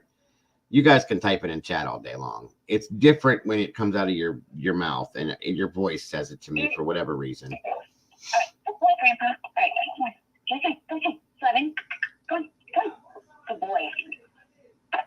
Yeah, it really is. Look, I'm not going to take up the whole time. I'll let somebody else have a turn. But my thoughts were just like, I kind of figured you're on the same page, that he didn't just stand back, take notes. Oh, no. Baby film. I think he definitely got his hands dirty too. Yeah, I agree. I do agree. No problem. No. I thought it was a good talking point. Absolutely. I appreciate it. I do. Definitely. All right. Well, I'm going to go chase these fat little monsters down. All righty. Well, thank you once again so much for calling in. I love hearing from you guys. Keep it coming. I'll talk to you soon. All right. Bye-bye. All right, then. Bye-bye. Awesome. Thank you, Dober Mom. Appreciate that. Let's see. What is on the mic saying? In the Sicko's writings online about this case, he had mentioned something to the effect of killer using a taser. That would be a good way to start. You know what? I was going to mention something about that way earlier on. And then when it was brought up about the whole Ethan thing, and I was thinking, like, because Ethan is so much bigger than him, in my opinion. I mean, he's a big dude, period. Welcome, Karen. It's good to see you. And like I said, there's a grand possibility that he came from behind a door as Ethan was coming back in, hit him with that taser and like kind of incapacitated him, and then did what he had to do to take him down because he is a bigger guy. That would make sense on the mic. I mean, it really would. That would make more sense than anything, especially with Ethan. Because again, I don't think he was expecting Ethan to be there because he wasn't supposed to be. So yes, Ethan's a big dude, period. And this, other than his head, Kohberger's not big. So he hits me with a taser, and this guy has criminology backgrounds and so on and so forth, and probably has access to stuff like that, unless there was talk about if we want to go with the person helping him being a security guard. There's that. Okay.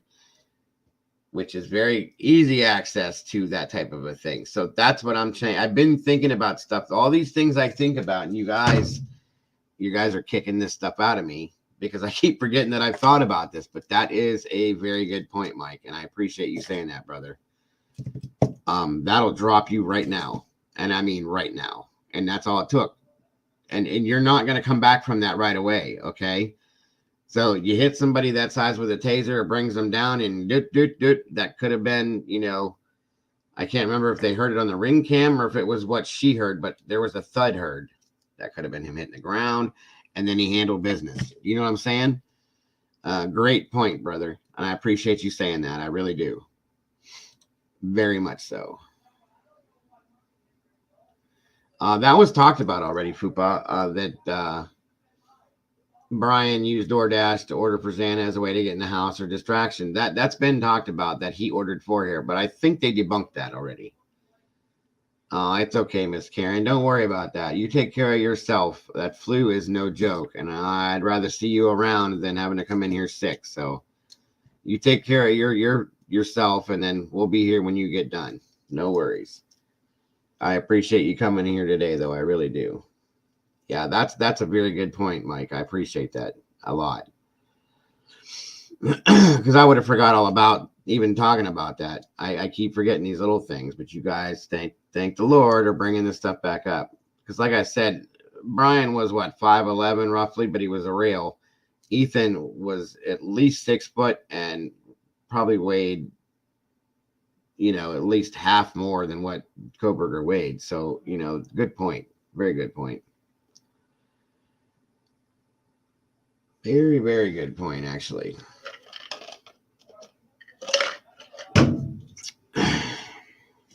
Well, folks, I think that's going to do it for today. This was a great stream. I appreciate all the interaction. I appreciate everybody's opinions and theories and everything you guys had to say. I appreciate you guys just being here, period, and supporting me more than you guys know. You guys are amazing. I love you guys to death. We will be back here tomorrow, same time, to do the same type of thing. I expect to hope to see all you guys at least. And if you can't make it, catch it afterwards, guys. If you guys haven't, that's awesome. Boardman or Karen, I'm glad to hear that. I'm glad you're doing better. If you guys came in late, of course, you're always welcome to go back, catch the replay on it.